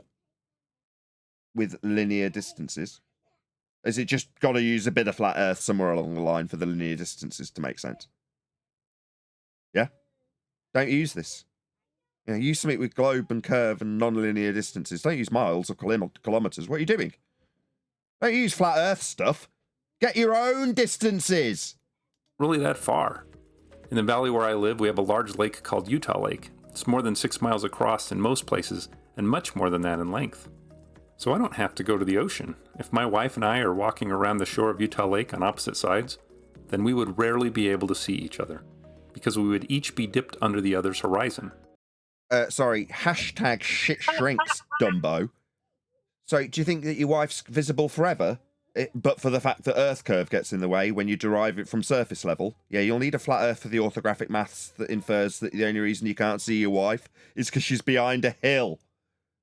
Below surface level. Nathan. She's too small. Things get smaller in the distance. Isn't it obvious? No, it's only because Earth curves blocked his view of her. Go on, Neil. I don't think he's heard about the black swan. He might be in the dark a little bit. Fine, we'll debunk this mathematics. If the Earth was a sphere with a radius of 3959 miles, then every distance to the horizon measurement could be no more than 1.2 times the square root of the observer's height in feet. Distance to horizon in the black swan image is beyond those geometric limitations at 1.2 times the square root of the observer's height in feet. Therefore, the horizon is not Earth curve, and the Earth is not a sphere. We debunked Earth curve geometry. That's the mathematics this guy's inferring in orthographic view in 2020. Black swan. Basically, his wife was too far away to see. So see, the Earth isn't really that big, because you don't have to go very far from someone before they can be lost over the horizon. Over the horizon? Really? So things don't get too small to see? It's only because the horizon gets in the way, dum-dum. No, that's because your orthographic view removes perspective. So now in this mathematician's mind, the only reason he doesn't see his wife is because Earth curve hills that are derived from flat Earth measurements is in the way, in an orthographic view. No, she's just too small. Horizon. If I were to ask you how far out into the ocean you could see when staring at the horizon... But this doesn't look like a point of tangency, mate. Back to your bait and switch, right? How far or how small? If this wave here looks really big, but yeah, it's just breaking on the shore, yet this wave out in the distance is probably massive, but very far away. Yeah? This isn't that complicated. Meanwhile, in an orthographic representation, this horizon's just a point of tangency. It's nothing to see here, it's just a single point. And yes, you do see the side of your own head. Where's the side of our own head in this image? Oh, it wouldn't exist in a perspective view. But obviously we don't need perspective when we're talking about Earth curve maths. We can see the side of our own head. That's perfectly legit. Right? Bait and switch charlatanism from Math the World. Would you have guessed around 5 kilometers or 3 miles? My hunch is most people would have guessed that they could see much further. How big would our planet need to be so that we could see much further? Say maybe 10 kilometers or about 6 miles. How big would the Earth be then? This is pretty easy mathematically. We just use our same Pythagorean equation as before, only now we have different knowns and different unknowns. We know that this leg is 10 kilometers, and instead we want to know the length of this leg, which is the... A leg hovering in space that's not with respect to the surface, that's curving at a greater distance? What? How do you know this leg? What are you going to use? Oh, we're going to use observer height again. Oh, we're back into the same exact maths. We're just changing the R value. Where'd you get that? Oh, you'd need to derive an R value first, wouldn't you? You'd need some measurements for that. They'll be with respect to a flat plane, though. the radius of the Earth, and we will label x. That means our hypotenuse is x plus 0.0018. And solving for x gives us a radius of almost 28,000 kilometers. Just in doubling our line of sight, our Earth... Line of sight again. Hey, QE. Hey. Uh-oh. I hear on the grapevine that you're having a show today. Is that correct? Yeah, it's Tuesday. Tell us all about it. The audience is completely unaware of this fact. I just woke up.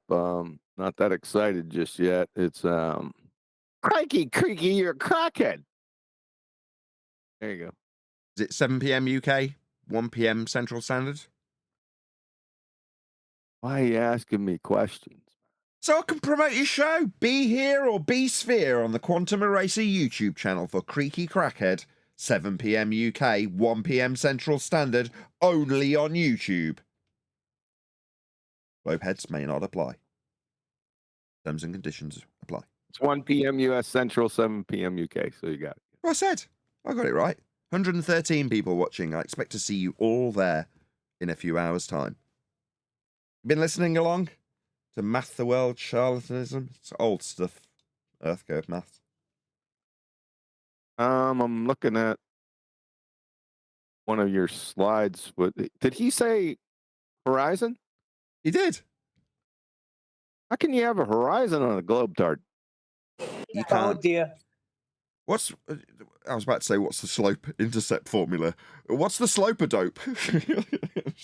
Bugging that up completely. Yeah, you did.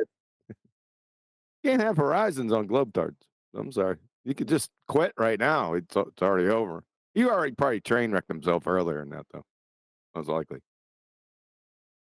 It's nice to be able to comprehensively pull this apart, right? I'm no mathematician.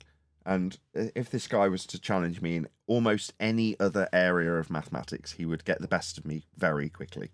Yeah? Because I'm no mathematician. However, because it's a subject matter that I'm so familiar with, I can outshine a mathematician. Why? Well, because it's earth curve maths. No other reason. Something I've focused on for 7 years is something I'm going to be familiar with and be able to undo any mathematician on. Right? I would this isn't me bragging. I would expect any panel member to be able to do the same. So this isn't like, look how great I am. Look how great we are, having dealt with it for 7 years, because we've had to learn the intricacies of earth curve mathematics, pull them apart at their foundation, and in the last few years show how they have their origins in flat earth measurements. So it's a long road to be able to do this. And, you know, I'm sure this guy's a very good mathematician. He's doing a reasonable job of explaining the begging the question fallacy of earth curve mathematics. He just hasn't recognised the bait and switch. So therefore, it's a bit unreasonable for me to call him a mathematical charlatan. That's a bit of a mouthful. But it is. That's what it is. It's not his mathematical charlatanism. Although by doing it, he does have to take ownership of it. It is now his. So, you know, you could call it either way in terms of my harshness towards him. But more realistically, the chances are he just doesn't know. He hasn't seen that when you take a claim to be earth curve view in orthographic representation, it's excluding perspective. In fact, it's taking perspective and calling it earth curve when you actually break down what the maths really does. But he doesn't know that. He doesn't recognise that his descriptions of directions and linear distances in miles or kilometres are with respect to a plane. He doesn't recognise that the mathematics that utilises surface level and heights above it is with respect to a horizontal plane, a flat earth. He doesn't recognise these things. He's told that it's a justification for a globe earth, and as he parrots it off mathematically, in a reasonably coherent way, nothing's setting off alarm bells for him. So, whether or not us telling him that this should set off alarm bells, or by contrast me calling him a mathematical charlatan, you know, actually triggers him to do anything about it or recognise the error, is irrelevant. It's useful as a tool for the audience.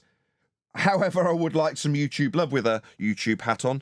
So please let him know at Nathan Oakley 1980 sent me with a polite comment if you are watching this live, as there's 112 of you currently watching.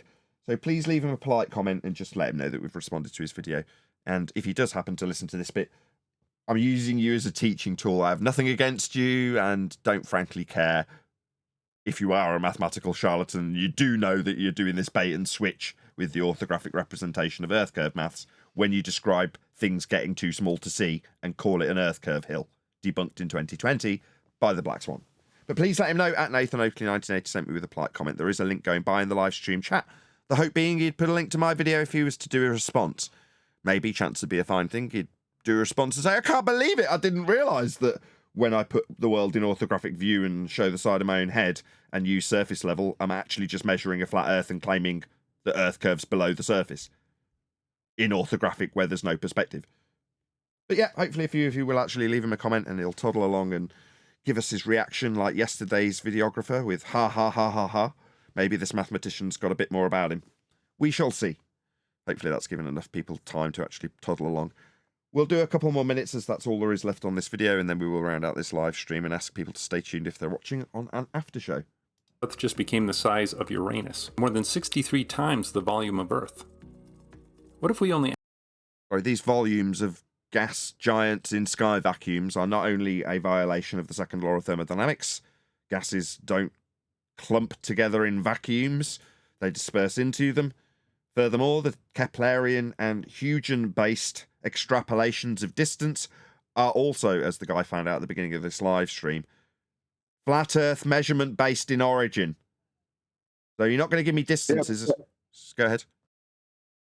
Yeah, this is a bit pedantic, but he said the Earth is a side of Uranus. Yeah, I always chuckled. I just didn't want it to ruin that moment of Earth being flat for the measurements, but Uranus is also very funny. added 1 more kilometer, so instead of 5 kilometers, it was 6. Then our radius increases from 6,378 to about 10,000 kilometers, all from just 1 added kilometer of sight. This got me wondering about more space-related questions. If you can see 10 kilometers on Uranus, how far is the line of sight on the Sun? What, in an orthographic view with no perspective, like you just showed it twice? I mean, again, you're describing the sizes of things that are based on Huygens extrapolations, based on Keplerian elliptical orbital motion in a Copernican maths that you've reified into existence, and then pondered how far you could see in an orthographic view when standing on the surface of gas giants not expanding into vacuums in violation of natural law. It's a pathetic fantasy world that you live in, my friend. You didn't even know it until now. Granted, your eyeballs don't melt out of their sockets first, of course. Doing some quick math gives us just over 50 kilometers, or about 31 miles. Sorry, what, with no perspective, and by a derivation that's come from Huygens? Why would you do this? You don't know how big the sun is. Taking orbital motion and inferring it with a scale that Huygens gives you isn't going to tell you the size of the sun, but here he is calculating the radial value of the sun to extrapolate perspective exclusive Earth curve, effectively, hill obstructions. Let's say it like it actually is now. I've described it as Earth curve obstructions, so people are familiar with what I'm talking about. On screen, he's got a sun curve obstruction in orthographic view. How pathetic. You'll need Huygens' assumption that Venus has the same R value as Earth when measuring Earth flat to give you a radial value to extrapolate out by Huygens in Keplerian motion, also based with a flat Earth angle at its origin. I mean, this is beyond pathetic when you know the genesis of all of these extrapolations, isn't it? Orthographic sun curve. Oh my god. That's about the width of the Great Salt Lake here in Utah, or the distance between... Yeah, George? He has to describe the angular size of the sun in respect to the horizontal plane. He's using a horizontal plane in all of his descriptions. We all know spheres that don't have horizontal planes. What's he talking about? Spot on.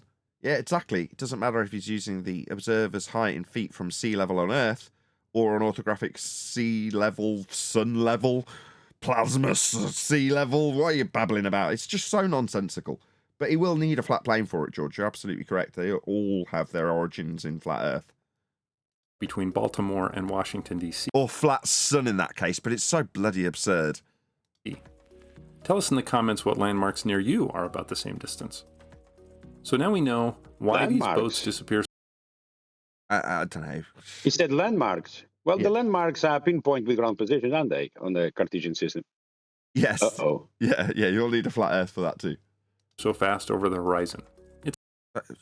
Why is it when you show us how the world is observed, you've got a horizon that's moving from left to right in a horizontal fashion exactly as it would be defined, but yet when you do your Earth curve maths or sun curve maths, that horizon becomes a single point of tangency?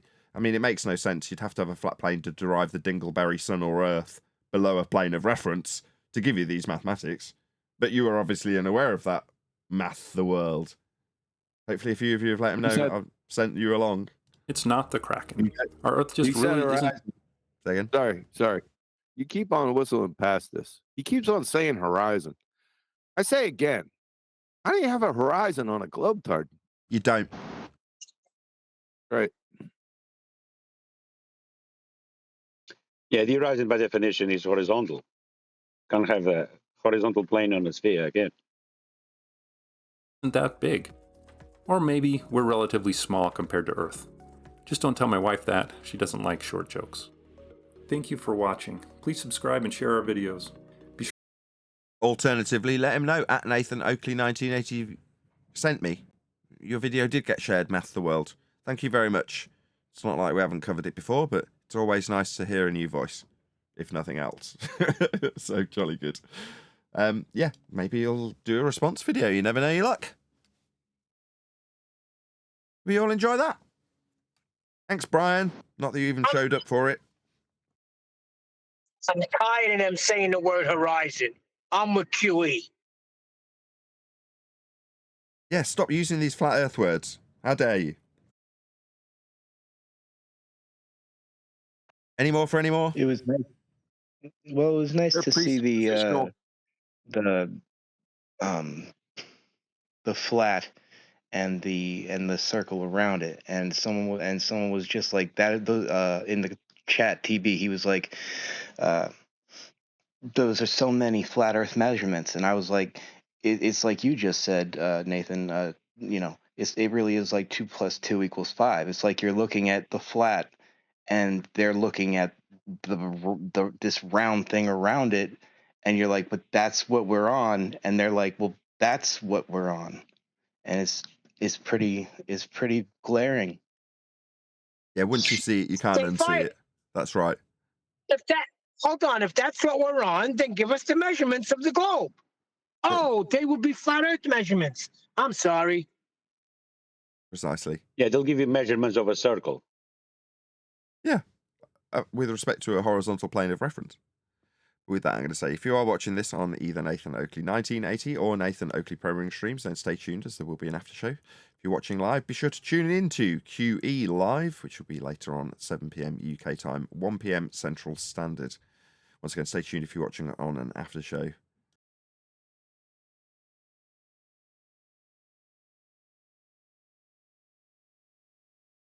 Very good. Holy white hoodie, Batman. Holy white hoodie? Yes, cold.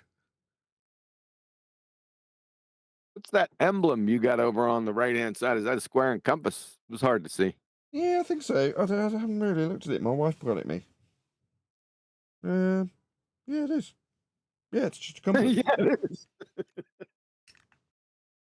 I don't really look at such things. Jason, She's trolling you. Well, I think she just picks out clothes that she thinks are appropriate, so a compass is appropriate. I think she's done quite well. I don't pick my clothes anymore. I just wear the same thing forever until it fell off me. I just told my son that the other day. My wife dresses me.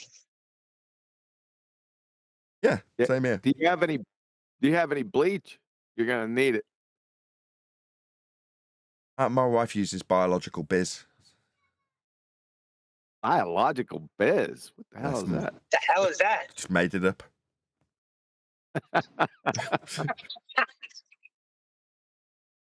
I know I'm wrong. It's new biological biz. Where's that guy that was in here this morning in the pre-show? They left already? No, he was good. There was Nice two. to hear. There was two guys. I know the one was on the live show. Got shouted at. Yeah, JW is still around. He was all right. Yeah, where's Mr. Pedantic? I thought you were gonna say, "Where's Mr. Potato Head?" I think you're reading too much into that one comment, Neil.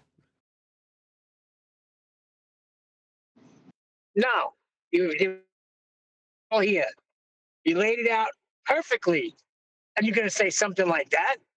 Obviously, he's not understanding it. He's nodding along like he is, but he isn't. I don't know. I'm gonna say something. You overtalked me when you closed out the show. What the hell was I saying? Hold on. I don't know. I had the line closed. I closed each line after the last person talks. So if you speak and then George starts speaking, I'll close that line. Wait for George to end his statement, then close that line. But if you then start to respond to him, that line's already closed, ready for me to round out. Sorry, I didn't hear you.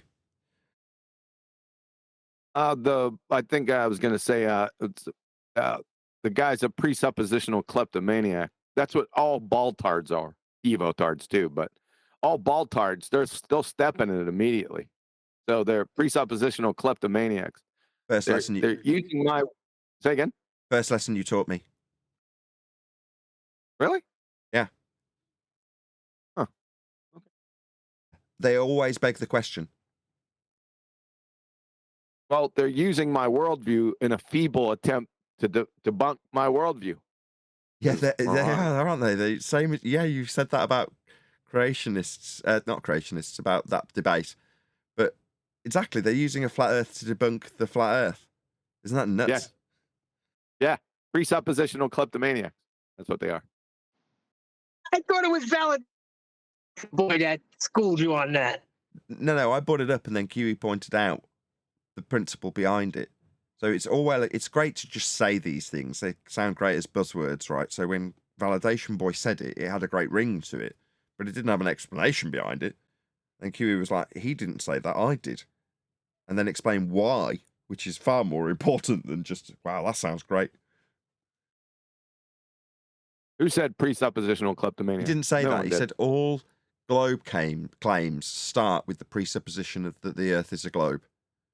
Yeah. But he didn't say that. You said that on Cathexis's channel. Yep. Whatever anybody said, Huey said it 2 years before. Yeah, probably. Oh. Nah, Brian said 2 weeks before that. Yeah, probably. Where is Brian? Yesterday was the after show released to the public as opposed to just members, where Brian's basically saying, I am amazing. Not only am I amazing, I am the best of all of the most amazing people that there are. I am amongst them and the most amazing. I deserve riches because of how amazing I am.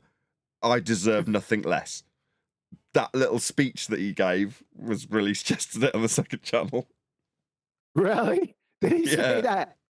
Yes, he did. I gotta hear this. I didn't hear it. It was heartfelt. It was, you were here because you laughed when I said you're modest too at the end of that little speech, and you all cracked up. So you were here for it. You said I was here? Yes, you were. Yeah. I forgot. But sometimes when you hear these things, because they're in the moment, they can sound so. Well, this just sits nicely in this conversation. It doesn't sit out of place in any way, shape, or form.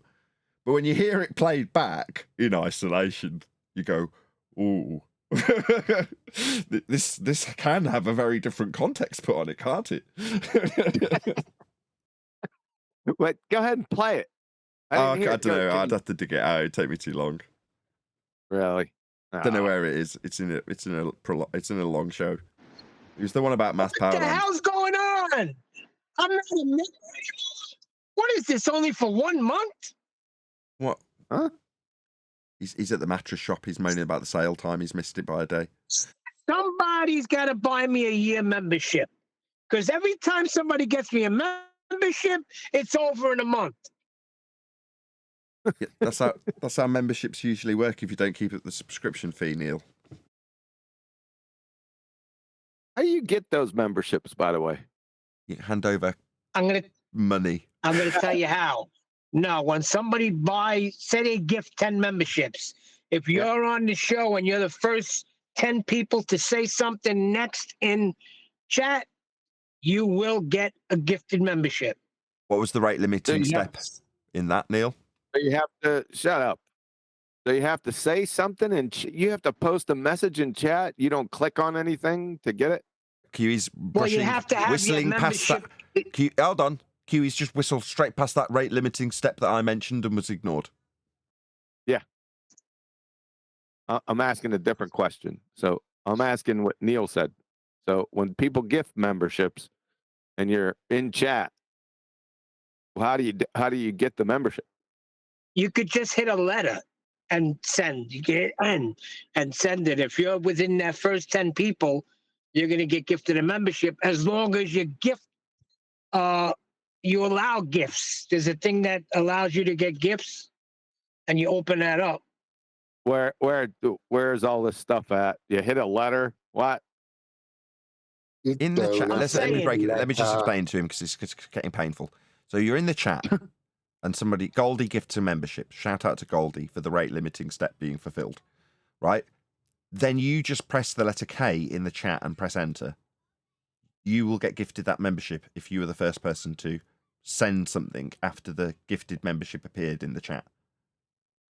So I just press K on my keyboard? Or R. No, K. Definitely K. Really? Or P. Not really. Sorry, but I keep getting memberships and I never type in chat. There you go, Neil. Yeah, that's happened to me a few times also. So it's also the YouTube gods that can bestow that free membership upon you. Oh, man. Because you know why? Click because you're okay. You're okay. Yeah, makes perfect sense. So when somebody offers memberships, I just hit K, the letter K on my keyboard, really? Oh. Yeah. Okay. Thanks. I've proven it. I've done it live on the show where they're gifted memberships. I just hit any key, sent it, and I was gifted a membership. Where's the any key? I've been looking for that for years. That was helpful. Just hit any key. You have to send it? Yeah. Yes. But that also might not be what gets you the free membership. It might just give it to somebody that spends a lot of time in chat to out them. Okay. I've seen people that have never seen their name appear before get gifted a free membership. That just tells me that they've spent a lot of time watching the show, I would imagine.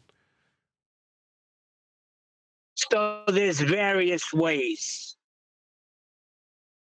We don't know how YouTube decides how to gift the memberships, Neil. We don't know. Maybe it's lots of different things. But I do know. Well, when I first got a membership, me and Michael Kahn timed it out. He said, I'm going to buy a membership for you. Just make sure you type it in. Or he bought 2 memberships or whatever. And I was waiting on the show and I typed something in real quick and I got it. Okay. Well, good. Excellent.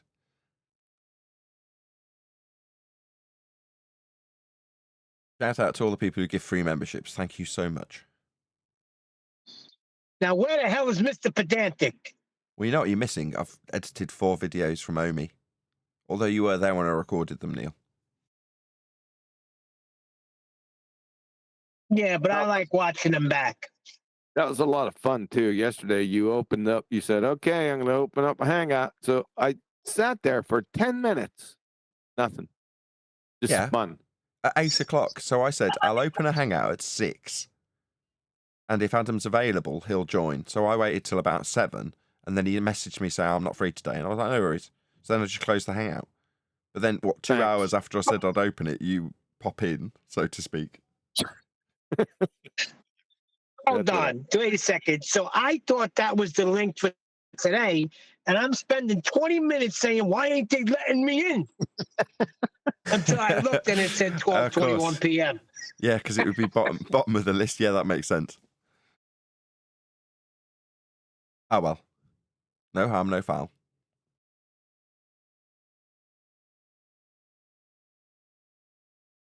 When are we going to do it tomorrow? Because obviously we can't do it tonight. You're doing your show. 1 second. Check the weather. Oh, thank God QE's got a show today. I got to drive to New York. I'll have some company. Excellent. To be fair, for the next session, it doesn't. For the first part, it doesn't matter if you're there or not. I just need to get in touch with Adam. Tomorrow might be We'll just do the same as yesterday. Thursday. If you pop in while we're doing it, then fine. Okay. Thursdays. I'm good for Thursday. Hold on. Thursday, Friday, Saturday, not Sunday. Okay, so we might have a little blitz then. So if you can get with Adam, because we never know when he's going to show up. Yeah, I'll see if I can get hold of him. All right. Groovy. It'd be nice to get it polished off, but I don't want to put any pressure on anybody to, the work that we've been doing on it has been not just good, it's been exemplary. I think you'll agree. Yes. Right. Well, it's flowing more smoothly. It's flowing very smoothly. So me gripping the arms of my chair while things are being changed is just, just the way it is, and I'm happy with that. Occasionally, Brian saying, "Whose book are we doing?" Because I haven't said anything for half an hour. I'm like, "Oh, piss off." Half an hour. 2 hours.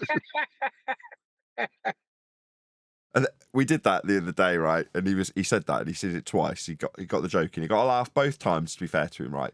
But then Adam was like, "Oh, we'll have to go back to what we originally did when we were editing it." So I go back to the bit, find the page, and one of the first things I'm doing is yelling at the top of my lungs at Brian for interrupting as we're editing something, and I'm fully involved and fully engaged and totally stressed, and yelling at Brian to shut up. And I'm like, "Which would you prefer? Do you want it back like then when I'm like off mute and telling you exactly how stressed I am about this whole process? Or would you rather I was sat in silence, Brian? Which do you prefer?" Yeah. Do you have the ones where I was anticipating your stress and I would poke the bear? Yeah, that weren't much fun either. I'll delete those once we've actually finished the editing process. How about the ones where I said, "Oh, you could just put the book out the way you got it"? Well, I was fine with that actually, Neil. It's just it wouldn't be what it has turned into. It wasn't a reference book. It was my story about flat Earth debate, housekeeping questions. That's what it was. Well, with that as a base, it's turned into a reference book. It's turned into something far greater than it originally was. It's just you've got to you've just got to rip things up quite literally when you're doing that, and it's quite painful. The new train that pulls in after the train wreck is always better. You would have got compromised.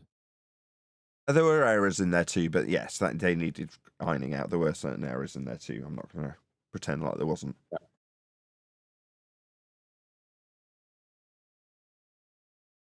It was never going to get published like that with the errors in. It was always going to go through this process. So it was never going to be the case that it just got boshed out.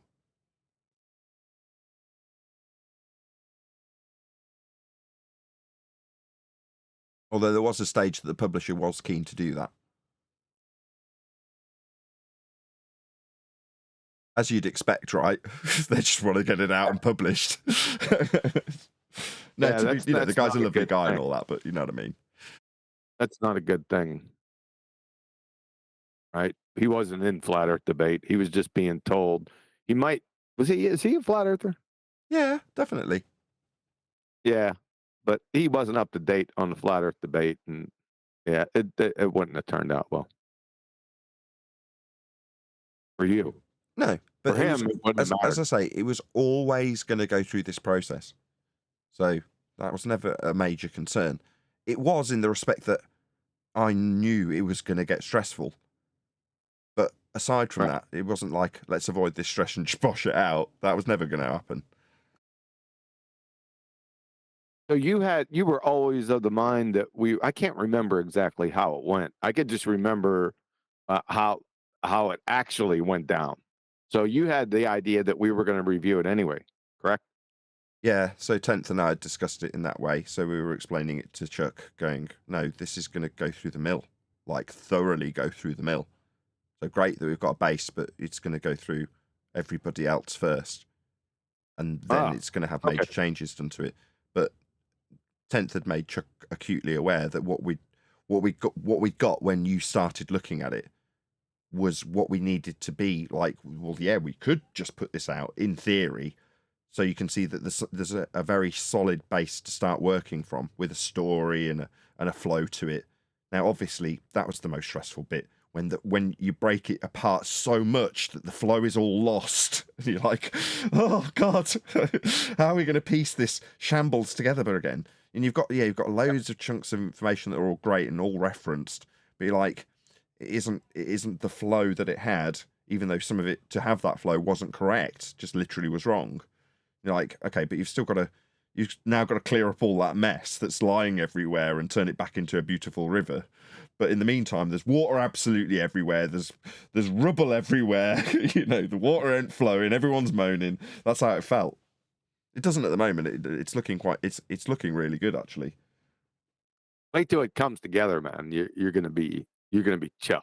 But I can see that. I can see the light at the end of the tunnel now. I'm a lot less stressed as we're going through the process, because just getting into the flow of it is sometimes just a case of playing 2 minutes of the video that we've recorded, and it's maybe 20 minutes on a chapter, and then Adam is immediately into it, and we'll make a few corrections in the text, and then I'll pipe up for something specific. Then we'll play a bit more of the recording, and you can hear me saying the same thing, just with gritted teeth and anger. You know what I mean? So like it's flowing better because we've already done it once to a certain extent. We went through it verbally with the intention to send off those verbal checks to the publisher. Well,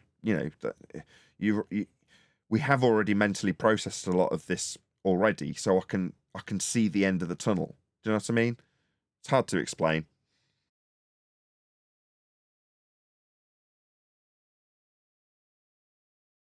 I think it'll take another month. Might be a little bit more. We're dragging our feet.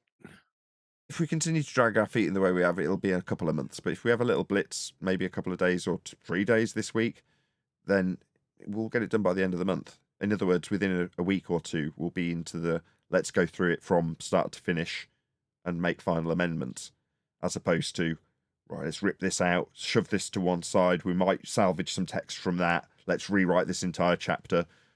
Let's put this beginning chapter at the end, but the end then needs to be rewritten. But we'll put that on one side for now and redo it later. All that crap has now all been pretty much done. And it's just like those 6 sections that are in that spreadsheet that Adam did. Like, that isn't actually that much. We have actually covered all of that once previously, all of it. So it isn't actually as much work as it seems, because we've done the base of it already.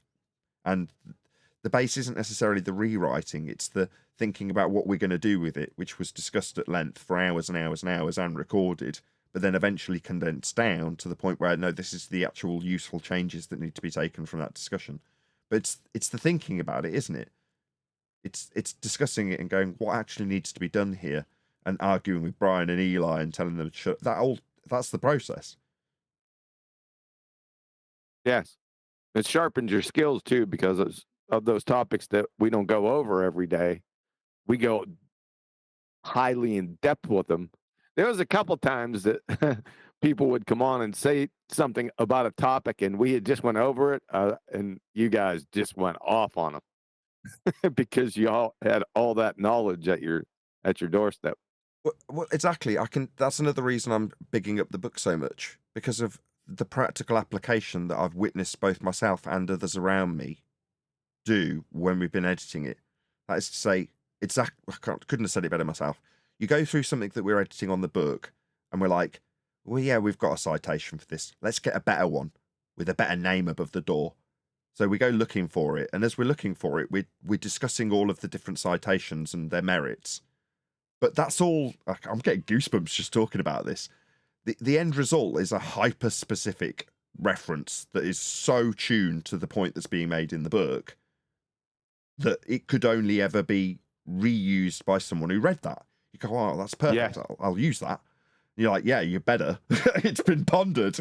But while you don't necessarily want the reader to appreciate that work, the end result is the same. We won't be talking about the slightly lesser citations that we didn't use. We immediately focus on the ones that we did because they're the best ones. But we've had to go through the process to get to those. Don't get me wrong, a lot of them we already had used at some stage, But when you're trying to bring it all together in text form, it is quite it's stressful, but it's quite magical at the same time. Nothing good ever comes easy, does it? Nope. Bloody hell, we can say that again in this regard. It's been a nightmare and a lot of work, from a lot of people. There's been hundreds, if not thousands, of man hours put into this book now. And I'm smiling because I just know that there's only one end result of that. It's going to be awesome. It's a master class. That is, if you carry that extrapolation out, how sharp you are while we're doing this, is that if someone's reading a book and they master the book, they're a lethal weapon. Yeah. To the Baltards, you're finished. Baltards, you're finished. Well, you're already done in 2016, but it's going to get really bad for you.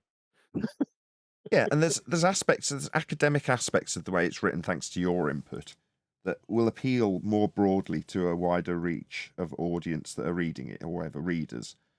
So where I was lacking in, because I'm lazy, and it was reflected in the first draft, where I'm not citing things and I'm relying on the publisher to go and get them, right? Well, that's shown in terms of when someone who comes as of a more academic mindset that do want citations to back their argument rather than just the argument being sound and logical. All of that is now contained, I should say, rather than still contained, is now contained as a result of your input. And again, it just bolsters it in terms of its practical use after reading for a wide variety of people. Same goes for Adam's input, same goes for Neil's input, to a degree, Eli's input. It all molds it into a form that is acceptable for many and useful for all when it comes to this argument. Now, that's a pretty bold statement, but I know what's in it. Yep. It's much more than just citation. It's just the way the thought processes and how we establish each claim, how we establish it, or in the Baltards in their claims that are referenced in the book, how they're dismantled systematically, easily.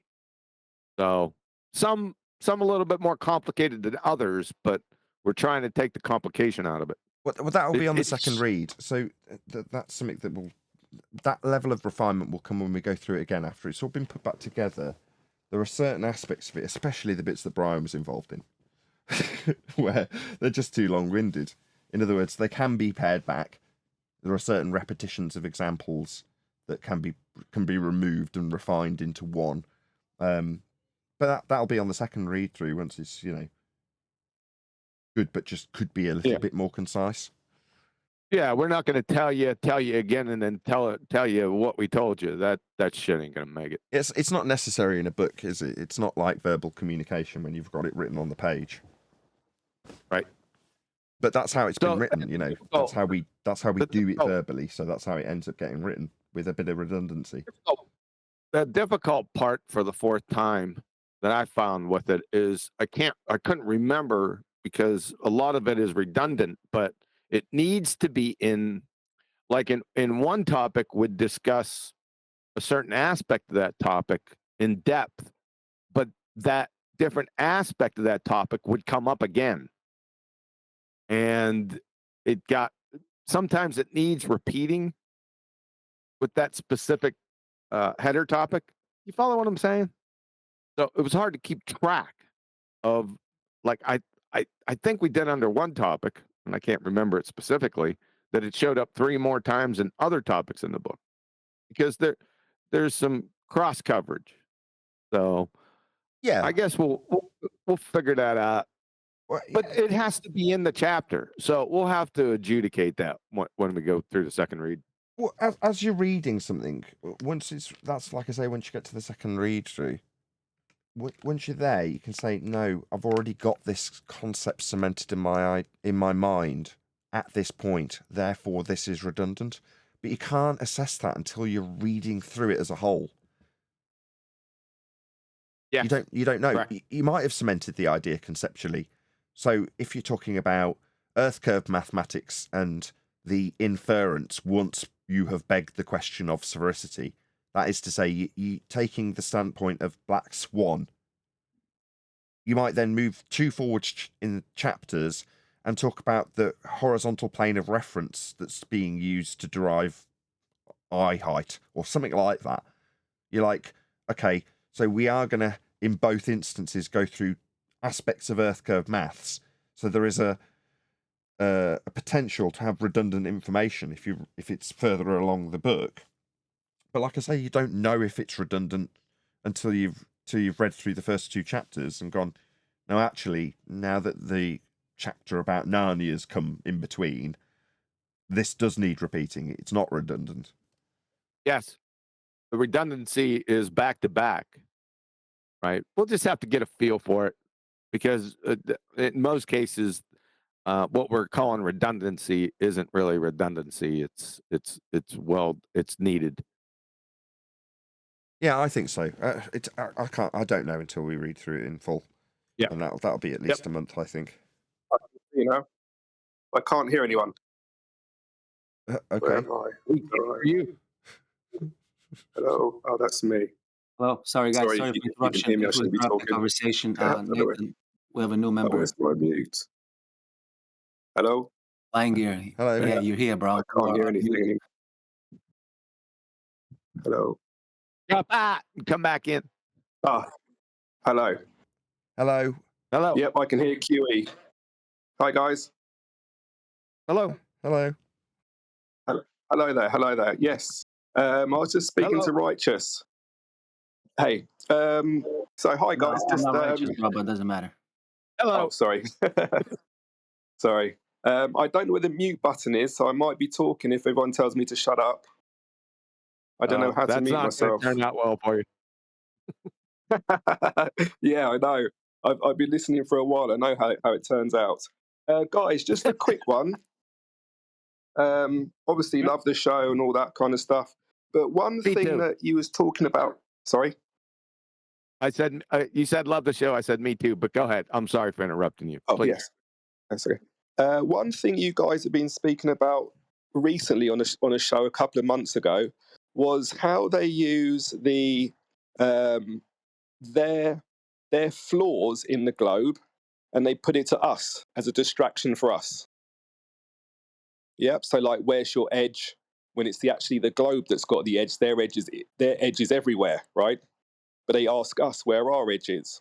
And it was about a year ago, it popped into my mind, and I don't think I'd heard anybody speak about it even up till now. And I thought, oh, let me jump in, and because you speaking about it just a little while ago.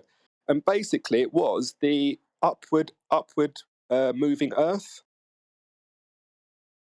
Yeah. What about it? Still there? Yeah, the upward moving Earth. So my point is that the upward rising Earth, they put that to us because if Earth is flying through space, at some point it's got to be going up, right? For someone, it's going up. Not exactly. But what about the people on the bottom of the ball? They can't be going up as well. Upward rising Earth is just Einsteinian's equivalence principle. Yeah. Yeah, but let's say that it is moving up, which it obviously isn't, right? The person on that top bit that's going up is going up, but what about the person on the side of the ball? They can't be going up as well. They're going sideways. And the person on the bottom would be falling off the bottom if it's rising up. So you can only rise up if it was a flat plane. You couldn't rise up on a ball because someone somewhere would be an angle. Yeah, it's because you're trying to describe it with 2 different people at the same time, which isn't possible in Einstein's mathematics. You're only ever describing it with a single point, a single individual point, not 2 at the same time. So no, you're correct in identifying that it wouldn't work with 2. Yeah, and there's millions of angles. It wouldn't just be 1 or 2. It'd be everybody would be in a different place. But it's the fake flat earthers that claim upward rising Earth, not the globers. Not the globers. Okay. Yeah. Well, yes, the Flat Earth Society, isn't it? Well, yeah, but it's been inserted into a flat Earth narrative because it is just literally Einstein's mechanics. Right. Okay. I don't get that bit, but yeah, but cool. So it's not necessary. It's something I didn't know if anyone had actually covered or thought about until I just hadn't heard anyone mention it. That's why I thought I'd jump in and say. Are you that's my familiar? thoughts. Are you familiar with the idea from Einstein that when a guy jumps off a building, from his perspective, it's not that he's falling towards the ground is rushing up towards him? Are you familiar with that Yeah. idea? Yeah, it's just. Yep, I've heard of that. Yep. Well, that's what this is. That's all it is. That's what I'm trying to say. That's the equivalence principle. Sure. But then that's obviously on a flat plane. It has to be. Yep. Because it couldn't be on a ball. Yep. Yeah. Could I say something? Yeah. Okay. It's with in terms of the space aspect for that geometry, pseudo-Riemannian four-space geometry. Yeah, you're still talking about an asymptotically flat plane of space to have bent geodesics in it. Sure. Go on, yeah, Brian. that bit goes over my head. Okay, but I get the point. It's just 1 point. It's not for anybody else. Okay, that's cool. Cool. Lovely. Thanks. Nice to speak to you guys. If I have any more thoughts, I'll jump in at some point. 1 second. 1 second. You still there? Hi, Brian. Hey, if someone is a baller in 2024, then they should be claiming that the earth is rising up and objects and people and everything else is not falling. Because Einstein's general relativity is the current gravity. And Einstein states that if you let go of your phone, right, not your phone specifically, but as an example, that fits, that then sits in free space and waits for the earth to come up to meet it. And his equivalence principle tries to make that work on a globe, where basically and nobody can really explain it because his equivalence principle is a load of rubbish, really. Well, it's all a load of rubbish. But the point being is that he tries to make it, the way he tries to explain it is that the globe is always expanding outwards, but it's always being counteracted by space and time curving in onto it within the gravity well. It's total nonsense. But if you were a baller in 2024, you should be claiming that the earth is rising up and that your phone is not falling. That's actually what you should be claiming. But none of them will do that because it's so ridiculous that it even goes beyond them. So they only leave it to someone like Brian Cox to speak about it.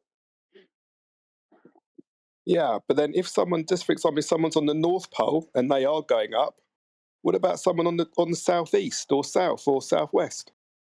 They can't be going up as well. Yeah, but that's what he tries to explain with his equivalence principle. He tries to make it into kind of, it's all relative, kind of, it becomes all vague. Because the only way it could work is on a flat plane. And it wouldn't work on a flat plane.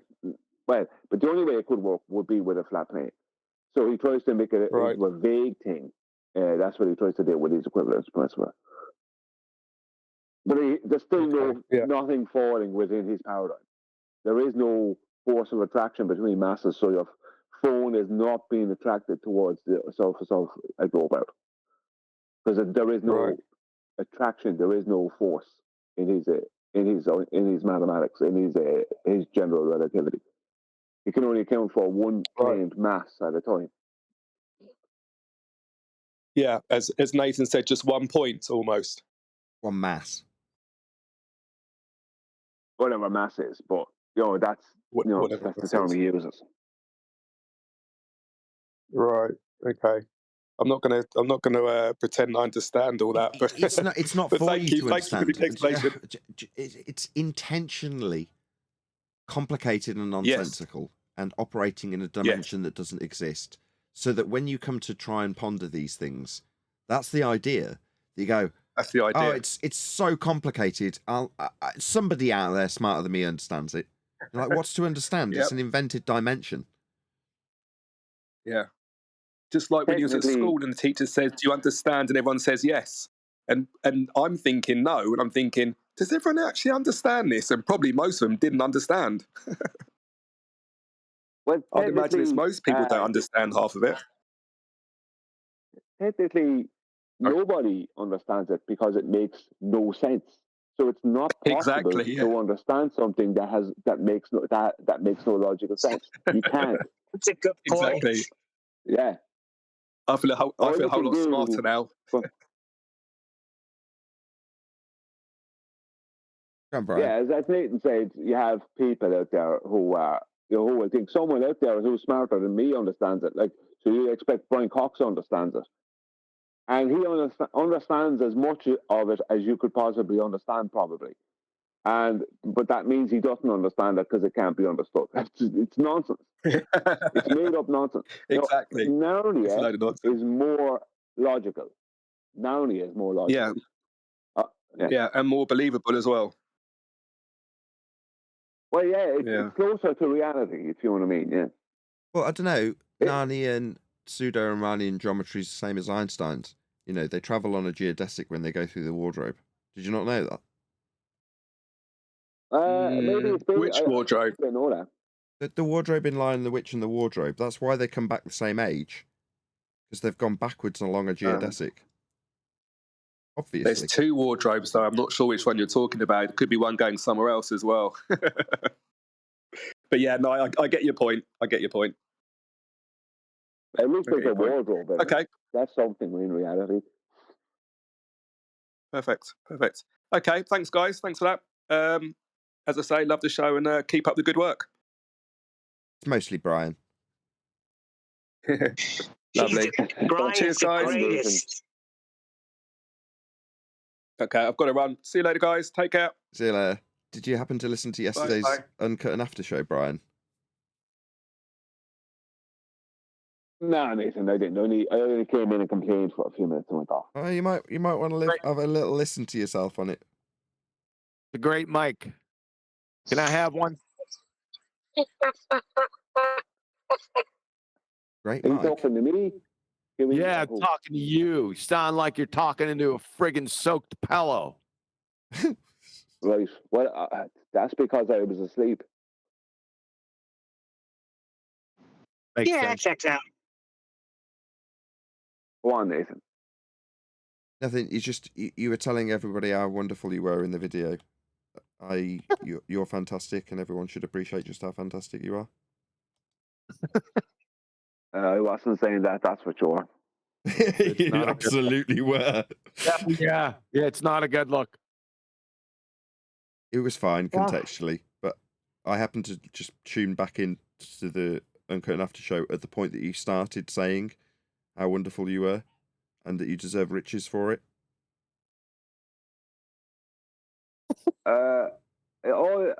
Yesterday's. Oh, sorry. This is a show from a while back. About 10 days ago. Yeah, but it's a show from last week or something, or a week or so ago, isn't it? Yeah, something like that. Yeah, I do deserve riches. So do I. And you are great. He is great. Yeah, someone has to say it. Do you know what I mean? It doesn't promote me, Seven. Someone has to say it. I didn't disagree. You make people believe it. They might give you money. Come on. I didn't disagree. You know what's going to happen? Somebody else is going to step in. This flat earth is going to explode, and they're going to get all the credit and all the riches. So Brian's right.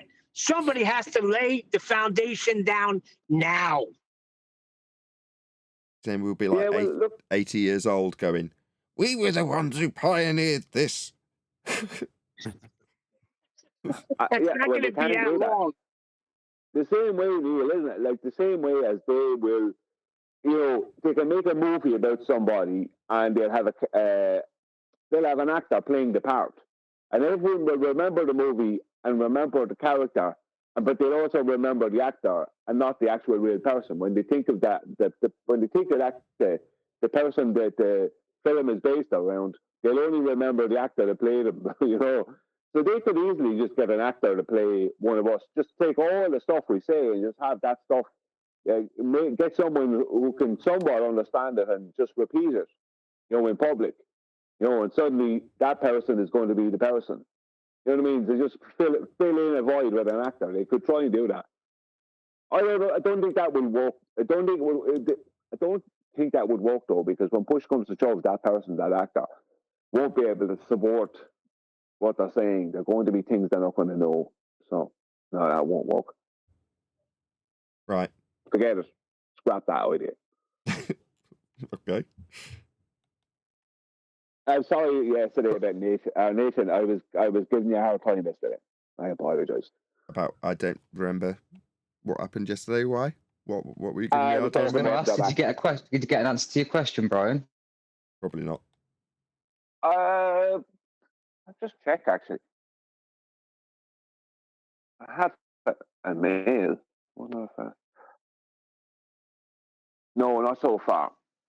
Well, I'm expecting that it probably will get an answer to it. Which question are you talking about? You asked Nathan why he's forsaking his paying members for Omi TV people. Oh, I thought you were talking about something else. Yeah. There's members out there, and we're not happy about it. And there's a union, hopefully, that will be set up. This is horrendous. Because it's becoming obvious. There's just not enough effort being put into the after shows these days. I don't know what you're talking about. Go ahead and round it out. With that.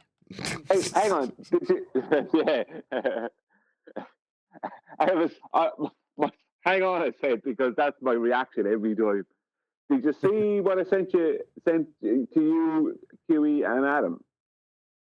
What was it? I didn't hear that. Can somebody translate that? Leave me alone, you. I'll be on the same mic on your show. What did you send? Did you see what I said? You'll be on moot. We covered a video today, if that's what you're talking about, because we covered it. It was Math is Fun or someone. Math the World. No. I'll read it out for you. Because we're on the after show. Just give me a moment. Your letter to Candice. Yeah, letter to Candice Owens. I got an email. You didn't tell her your evidence in it. You told her all about a video that you'd made and all about how important it was, but you didn't tell her what it was. I did. Did you put some locks of your hair in it? I sent her a signed photograph of myself. No, I told her. Yeah, they do put locks of pubic hair. You had to lower the tone, didn't you? Well, I told her it was about flight, but I linked it, and in the email, when it's linked, she can see the thumbnail of the Ballbusters, the Ballbusters thumbnail of that presentation. So I told her it's about flight, and I said it's the absolute end of the flat globe debate, and then I put in parentheses. Well, it actually ended years ago, but yeah, I like that part. Yeah, because it's true, isn't it? So yeah. I'm hoping she'll watch it, or someone in her team will watch it and go, hang on, this needs to be seen. You know, that's what I'm hoping for. So see what happens. But she's focused on stuff to do with the election at present. And what's her name? Kamala Harris, she's focused on her at present and stuff with her. But I know this. Go on. If Candace shows up on my channel, I hope she doesn't watch the previous video. Well, she'll have to put up with it if she does. But no, she's stepping her toe in this arena. She's in contact with Bill Duffy. I don't care if it's just for his paid promotion or whatever. You know, listen, her show, she likes content. You know what I mean? She's a content creator at the end of the day, really, as well. She's a journalist who's a content creator. You know, and she likes content, and this is content. You know what I mean? If anything is content. Because, I mean, it's always the same. They think something else is more important. At the moment, like, she probably thinks that the whole Kamala Harris thing is important, and the election thing is important. But these things come and go. I'm not saying they're not important, but these things come and go. You know, but the rubbish we've been told about the nature of our world and our reality, you know, that has persisted. You know, so the Vietnam War, right? The Earth was flat, but they weren't telling people that.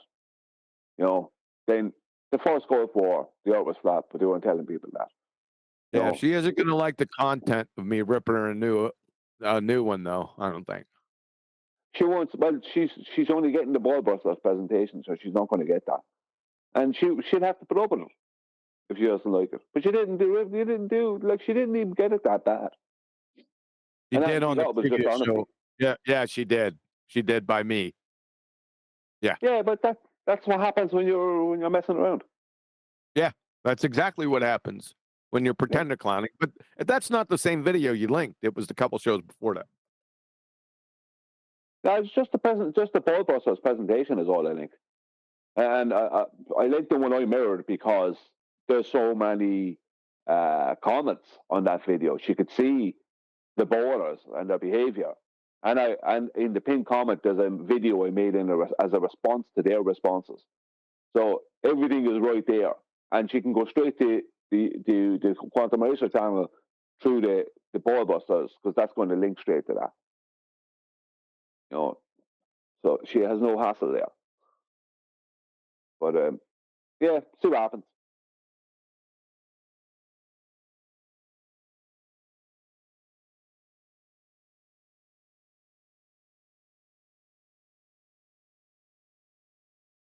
Are you following her on OnlyFans? You could DM her there. There's one person who doesn't have an OnlyFans. It's her. She hates OnlyFans.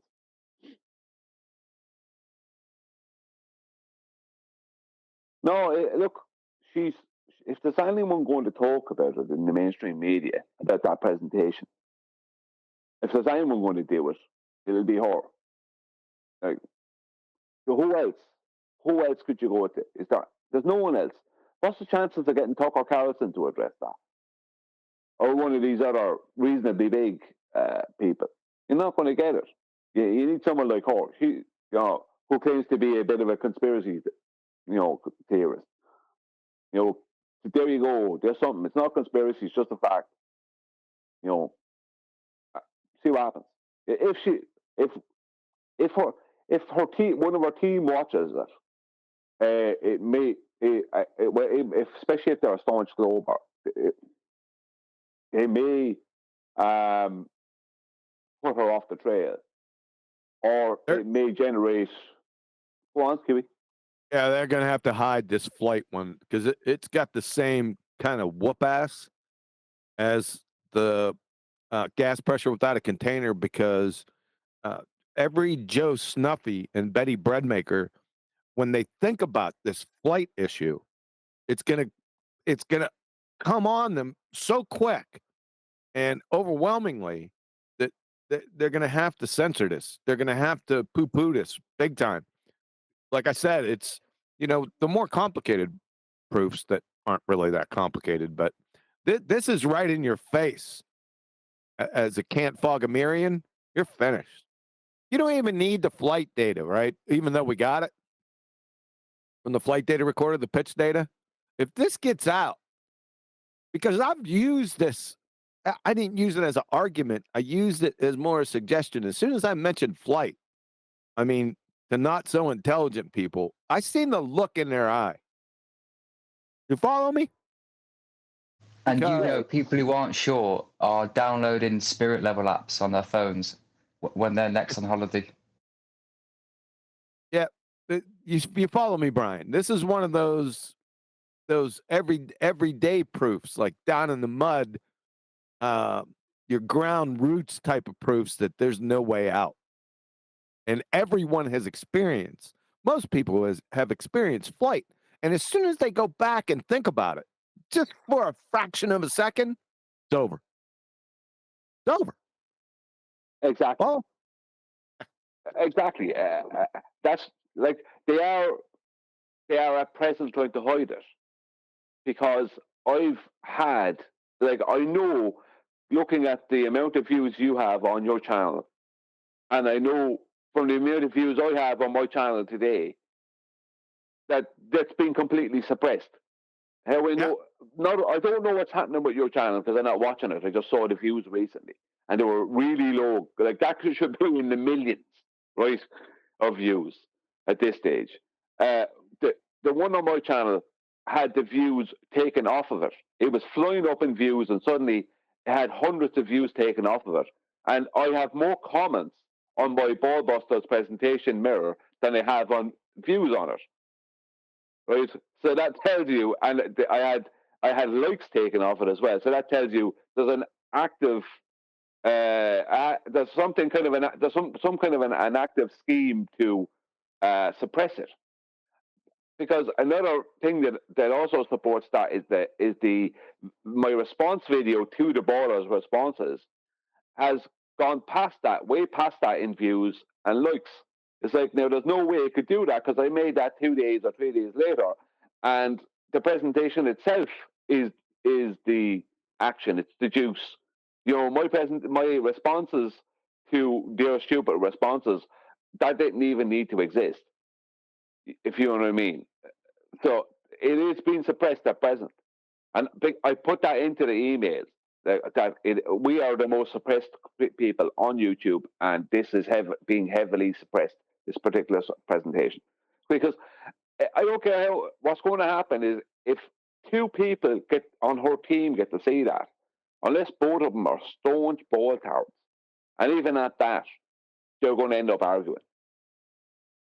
Do you know what I mean? So it's going to generate argument amongst themselves within their team, or debate or something. So that will make it onto her show if she does watch it. Unless she's a total fraud, and then it will never make it onto her show. But if one person on her team watches that, I don't think there's any way out. It's going to affect that person. Because it can't. It's too easy, as you say. It's like they can't fog a mirror and millions. It's like it can't be more simplistic. You know, it's either going straight or it's not. It's that with airplanes. And this shows it's going straight. End of story, it's over. Yep. And they're not going to be able to get out of it because it's going to be in the book. And whoever reads that book, we were talking about that before you came here, it's game, set, and match. It's all over. So we got to really push that book. Nathan, stop playing video games. I'm not. I've got. Sorry.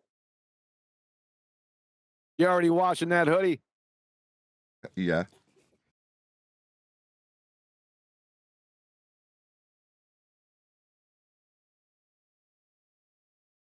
I have agreed to do a short pitch presentation on flat sides. Really? I'll be doing, yeah. Because anywhere I can promote this, I will. Okay. Because it needs it. There's no way around it. I was saying it to Michael Kahn, and I was saying get Flatside to promote it, and Flatside then wants me to go onto the show and do a presentation. So I said I would.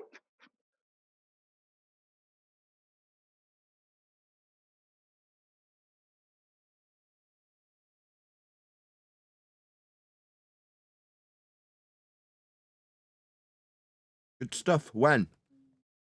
Well, it's too late now, but those type of decisions should go up to the Supreme Council first. So just a FYI. Yeah, I should have actually said something first. I shouldn't have just agreed to it.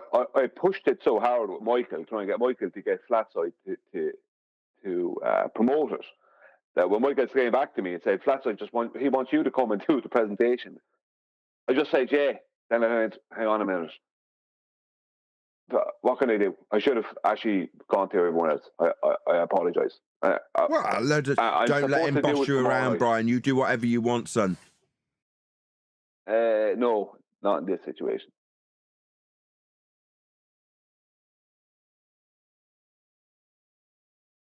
What a load of nonsense.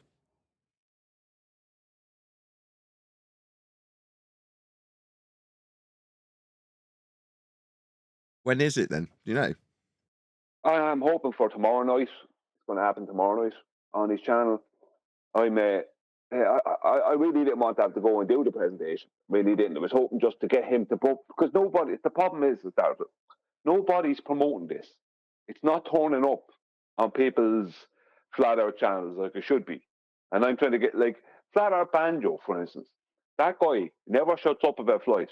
Has he mentioned this presentation once? Not that I'm aware of. You know what I mean? It's like, you have to promote this. And I was promoting it too hard with flat sides. You can't go too hard on these things. It's the proper chef's kiss. You're saying you can't add too much salt? No, I'm not saying you can't add too much salt. I'm saying that you can't over-egg this pudding.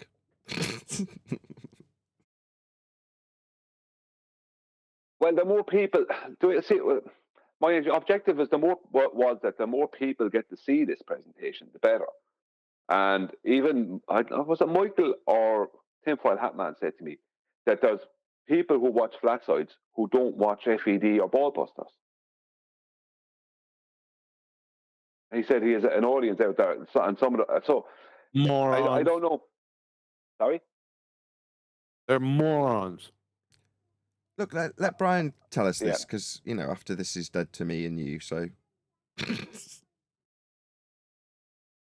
the people that don't watch FED or QE, right? Off with their who heads. are these individuals? Yeah, have to be abject morons.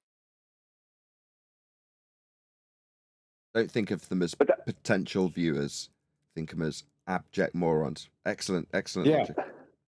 Yeah, you should say something on the show. And you people that don't watch FED or QE, are you fucking morons or what? You listening to me, person that's not watching? You're an idiot.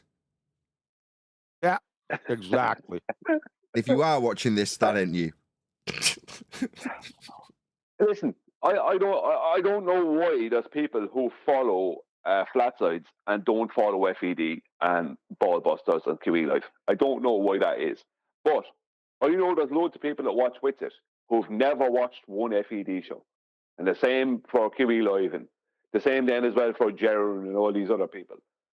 They don't migrate over because we're supposed to be a load of bad guys over here. And with the Floyd presentation, if we don't promote it around, it won't get promotion. That's the problem. And then you won't get your riches. Bad boys. What you gonna do?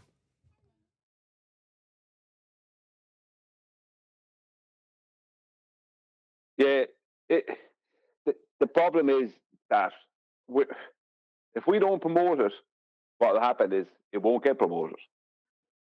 It'll just be sitting there in the background for too long.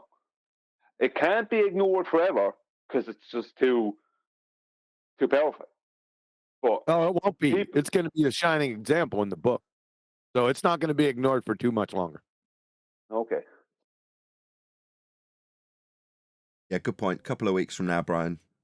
That's something new we're adding. Oh, absolutely. Why not? And the people that are watching shows, we were talking about these people, right? These are the people that just like to argue. They're not coming to FED because they know they're going to get the stone cold truth and all the facts to end the argument forever. They don't. That's why they're not coming. Absolutely. Oh, so they can just stay their dumbasses over there, because I don't want anything to do with them. If I see them out there, right, I'm going to get medieval on their dumbasses. Just so you know, make sure you stay quiet. Okay? Don't open up your mouth, because I'll know immediately. That's your warning. That's the problem we have. That's the problem we have, though. There's a load of people out there who don't want anything that absolutely ends the argument. They just want to keep being involved in the argument. And I think maybe, you know what I mean? Obviously, that's why they avoid us. But I mean, the Exactly. Floyd presentation is going to cause them problems because they don't have anything to argue about. It is what it is. All the presentations are killers. Every single last one of them. But this one, like I said, is sort of special on the level of gas pressure without a container because every Joe Snuffy, Joe Coffee, and Betty Breadmaker, as soon as they catch wind of this, not the argument, all they have to do is think about the last flight they took. And it's over. Even, like I said, the Can't-Fogomerians can't get out of it. I've witnessed this myself because that's always the gas pressure without a container or the flight argument are always first out of the gate for me. It's been that way for years. And I watch because I don't drill them, right? I'm looking for the reaction. I'm looking for that. I'm searching for that look on their face when I say it. You follow? I don't even have to go into the argument. Have you ever taken a flight before? Uh-oh. The antennae pop up. Yeah, because most people don't think about that. That's not their first thought when they think about the Earth. They're thinking about, all the evidence for a globe in their heads. They're not thinking, hang on about it. How will planes work? They're not thinking about that. Now, I don't come out with flight anymore. I hit them with the slope dope, but that's just me because I like the look on their face with the horizon. But people with the slope intercept formula, they don't remember that because it's taught in junior high school. They've heard of it, but most people that not in geometry at the time, they ain't gonna know too much about it. They think I'm trying to trick them or something. So I only use that. I use it sparingly on people I know. You know what I'm saying? That they kind of know what the topic is. But flight, if you've taken a flight, it's over. It's just over. So, well, that's the end. That's the end. No more arguments. Actually, there's not any arguments anyway. There was never an argument, ever, in actuality. Well, no, there was never. That's the point. Yep. This argument ended way, way back in the 1800s. Yep. Technically, it ended. You know what I mean? It's just that people got away with avoiding the fact that their globe got beaten, and that they got away with hiding the facts or keeping them in a press or drawer locked away, and character assassinating people like us. Sure. This is the end of it, I hope. Yeah, it is the end of it. It's been the end of it. Yeah, because we have the internet. Exactly. I mean, this is the official pitch data. It can't be argued with because it's not an argument. It's just a fact. And the thing about it is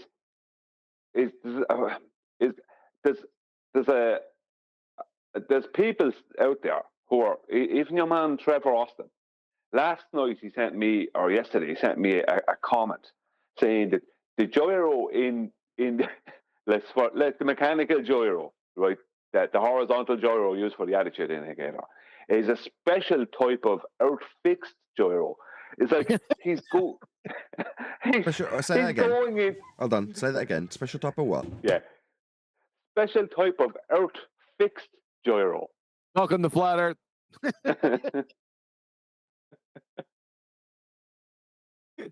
Welcome to a non-rotating Earth there, Crayon Crunchy Clown. Yeah, but see, that before you get into that, you see, I don't need that pitch data when I talk to people, your regular Joes. I don't need, now I have it, right, in the back, in the hopper. But I don't need that with them because as soon as I say it, I see the look on their face. I don't even get through the argument because they know it's over. You follow? Yes. You follow that with Joe Snuffy and Betty Breadmaker. I don't need it. They already know. We've been exposed too much to abject retard anti-flat earthers, and you're expecting other people to react that way. They don't. Some people can actually fog a mirror. No, I totally agree with you. Yeah. Oh no, I totally. That's the beauty of this. is that if you're a staunch anti-flat earther, there's no way, like, you going against this means nothing because you can't confuse the issue. The only thing you can do is make someone laugh at what you're trying to say. Yeah. So what I'm saying is that the pitch data and the NTSB, these are to expose the staunch anti-flat earthers. I couldn't have said that better myself. Yes, exactly. Yeah, because with other things, as we spoke about before, like the black swan, they can back that away up briefly with the word refraction with someone who doesn't know any different, an uneducated person. It's a little complicated. It's a little too complicated. It's not that it is complicated, but even for average Joe Snuffy, listen, I'm not breaking the black swan up. I just don't do it. Right? It's a little bit too long for them because you got to remember people's attention spans. Even the Kant Fogomirians are like 15 seconds. Black Right? Swan's not for them. Yes, exactly. It's not for them. You got it. It's not the target audience. Correct. Go on, Brian. Sorry to interrupt you. Go ahead. No, but that's it. It's like technically the black swan is it's totally not complicated. It's that you were told that your whole life is not true. That's actually the black swan. But the anti-flat earthers can put a seed of doubt into people's minds by coming at them confidently with false confidence and tell them, it's just refraction, blah, blah, blah. And the person doesn't know any better. They go, look, I'm not getting involved in this argument, right? But when it comes to flight, they don't have that. All they can come up with is something that's so crazy. Because I even had one of them last night say to me, I can get the comment if you want it, that something like, how am I going to prove, like something like that I'm so stupid, I'm trying to claim that horizontal is not a curved circle, that I'm claiming horizontal is a straight line or something like that. And he was dead serious, a comment that was dead serious. They're trying to hijack horizontal and turn it into a circle. That's what they're doing in my comments. Any of the Kant Fogomirians that hear him do that are going to laugh at him. Exactly. And that's the beauty of it, isn't it? Yeah.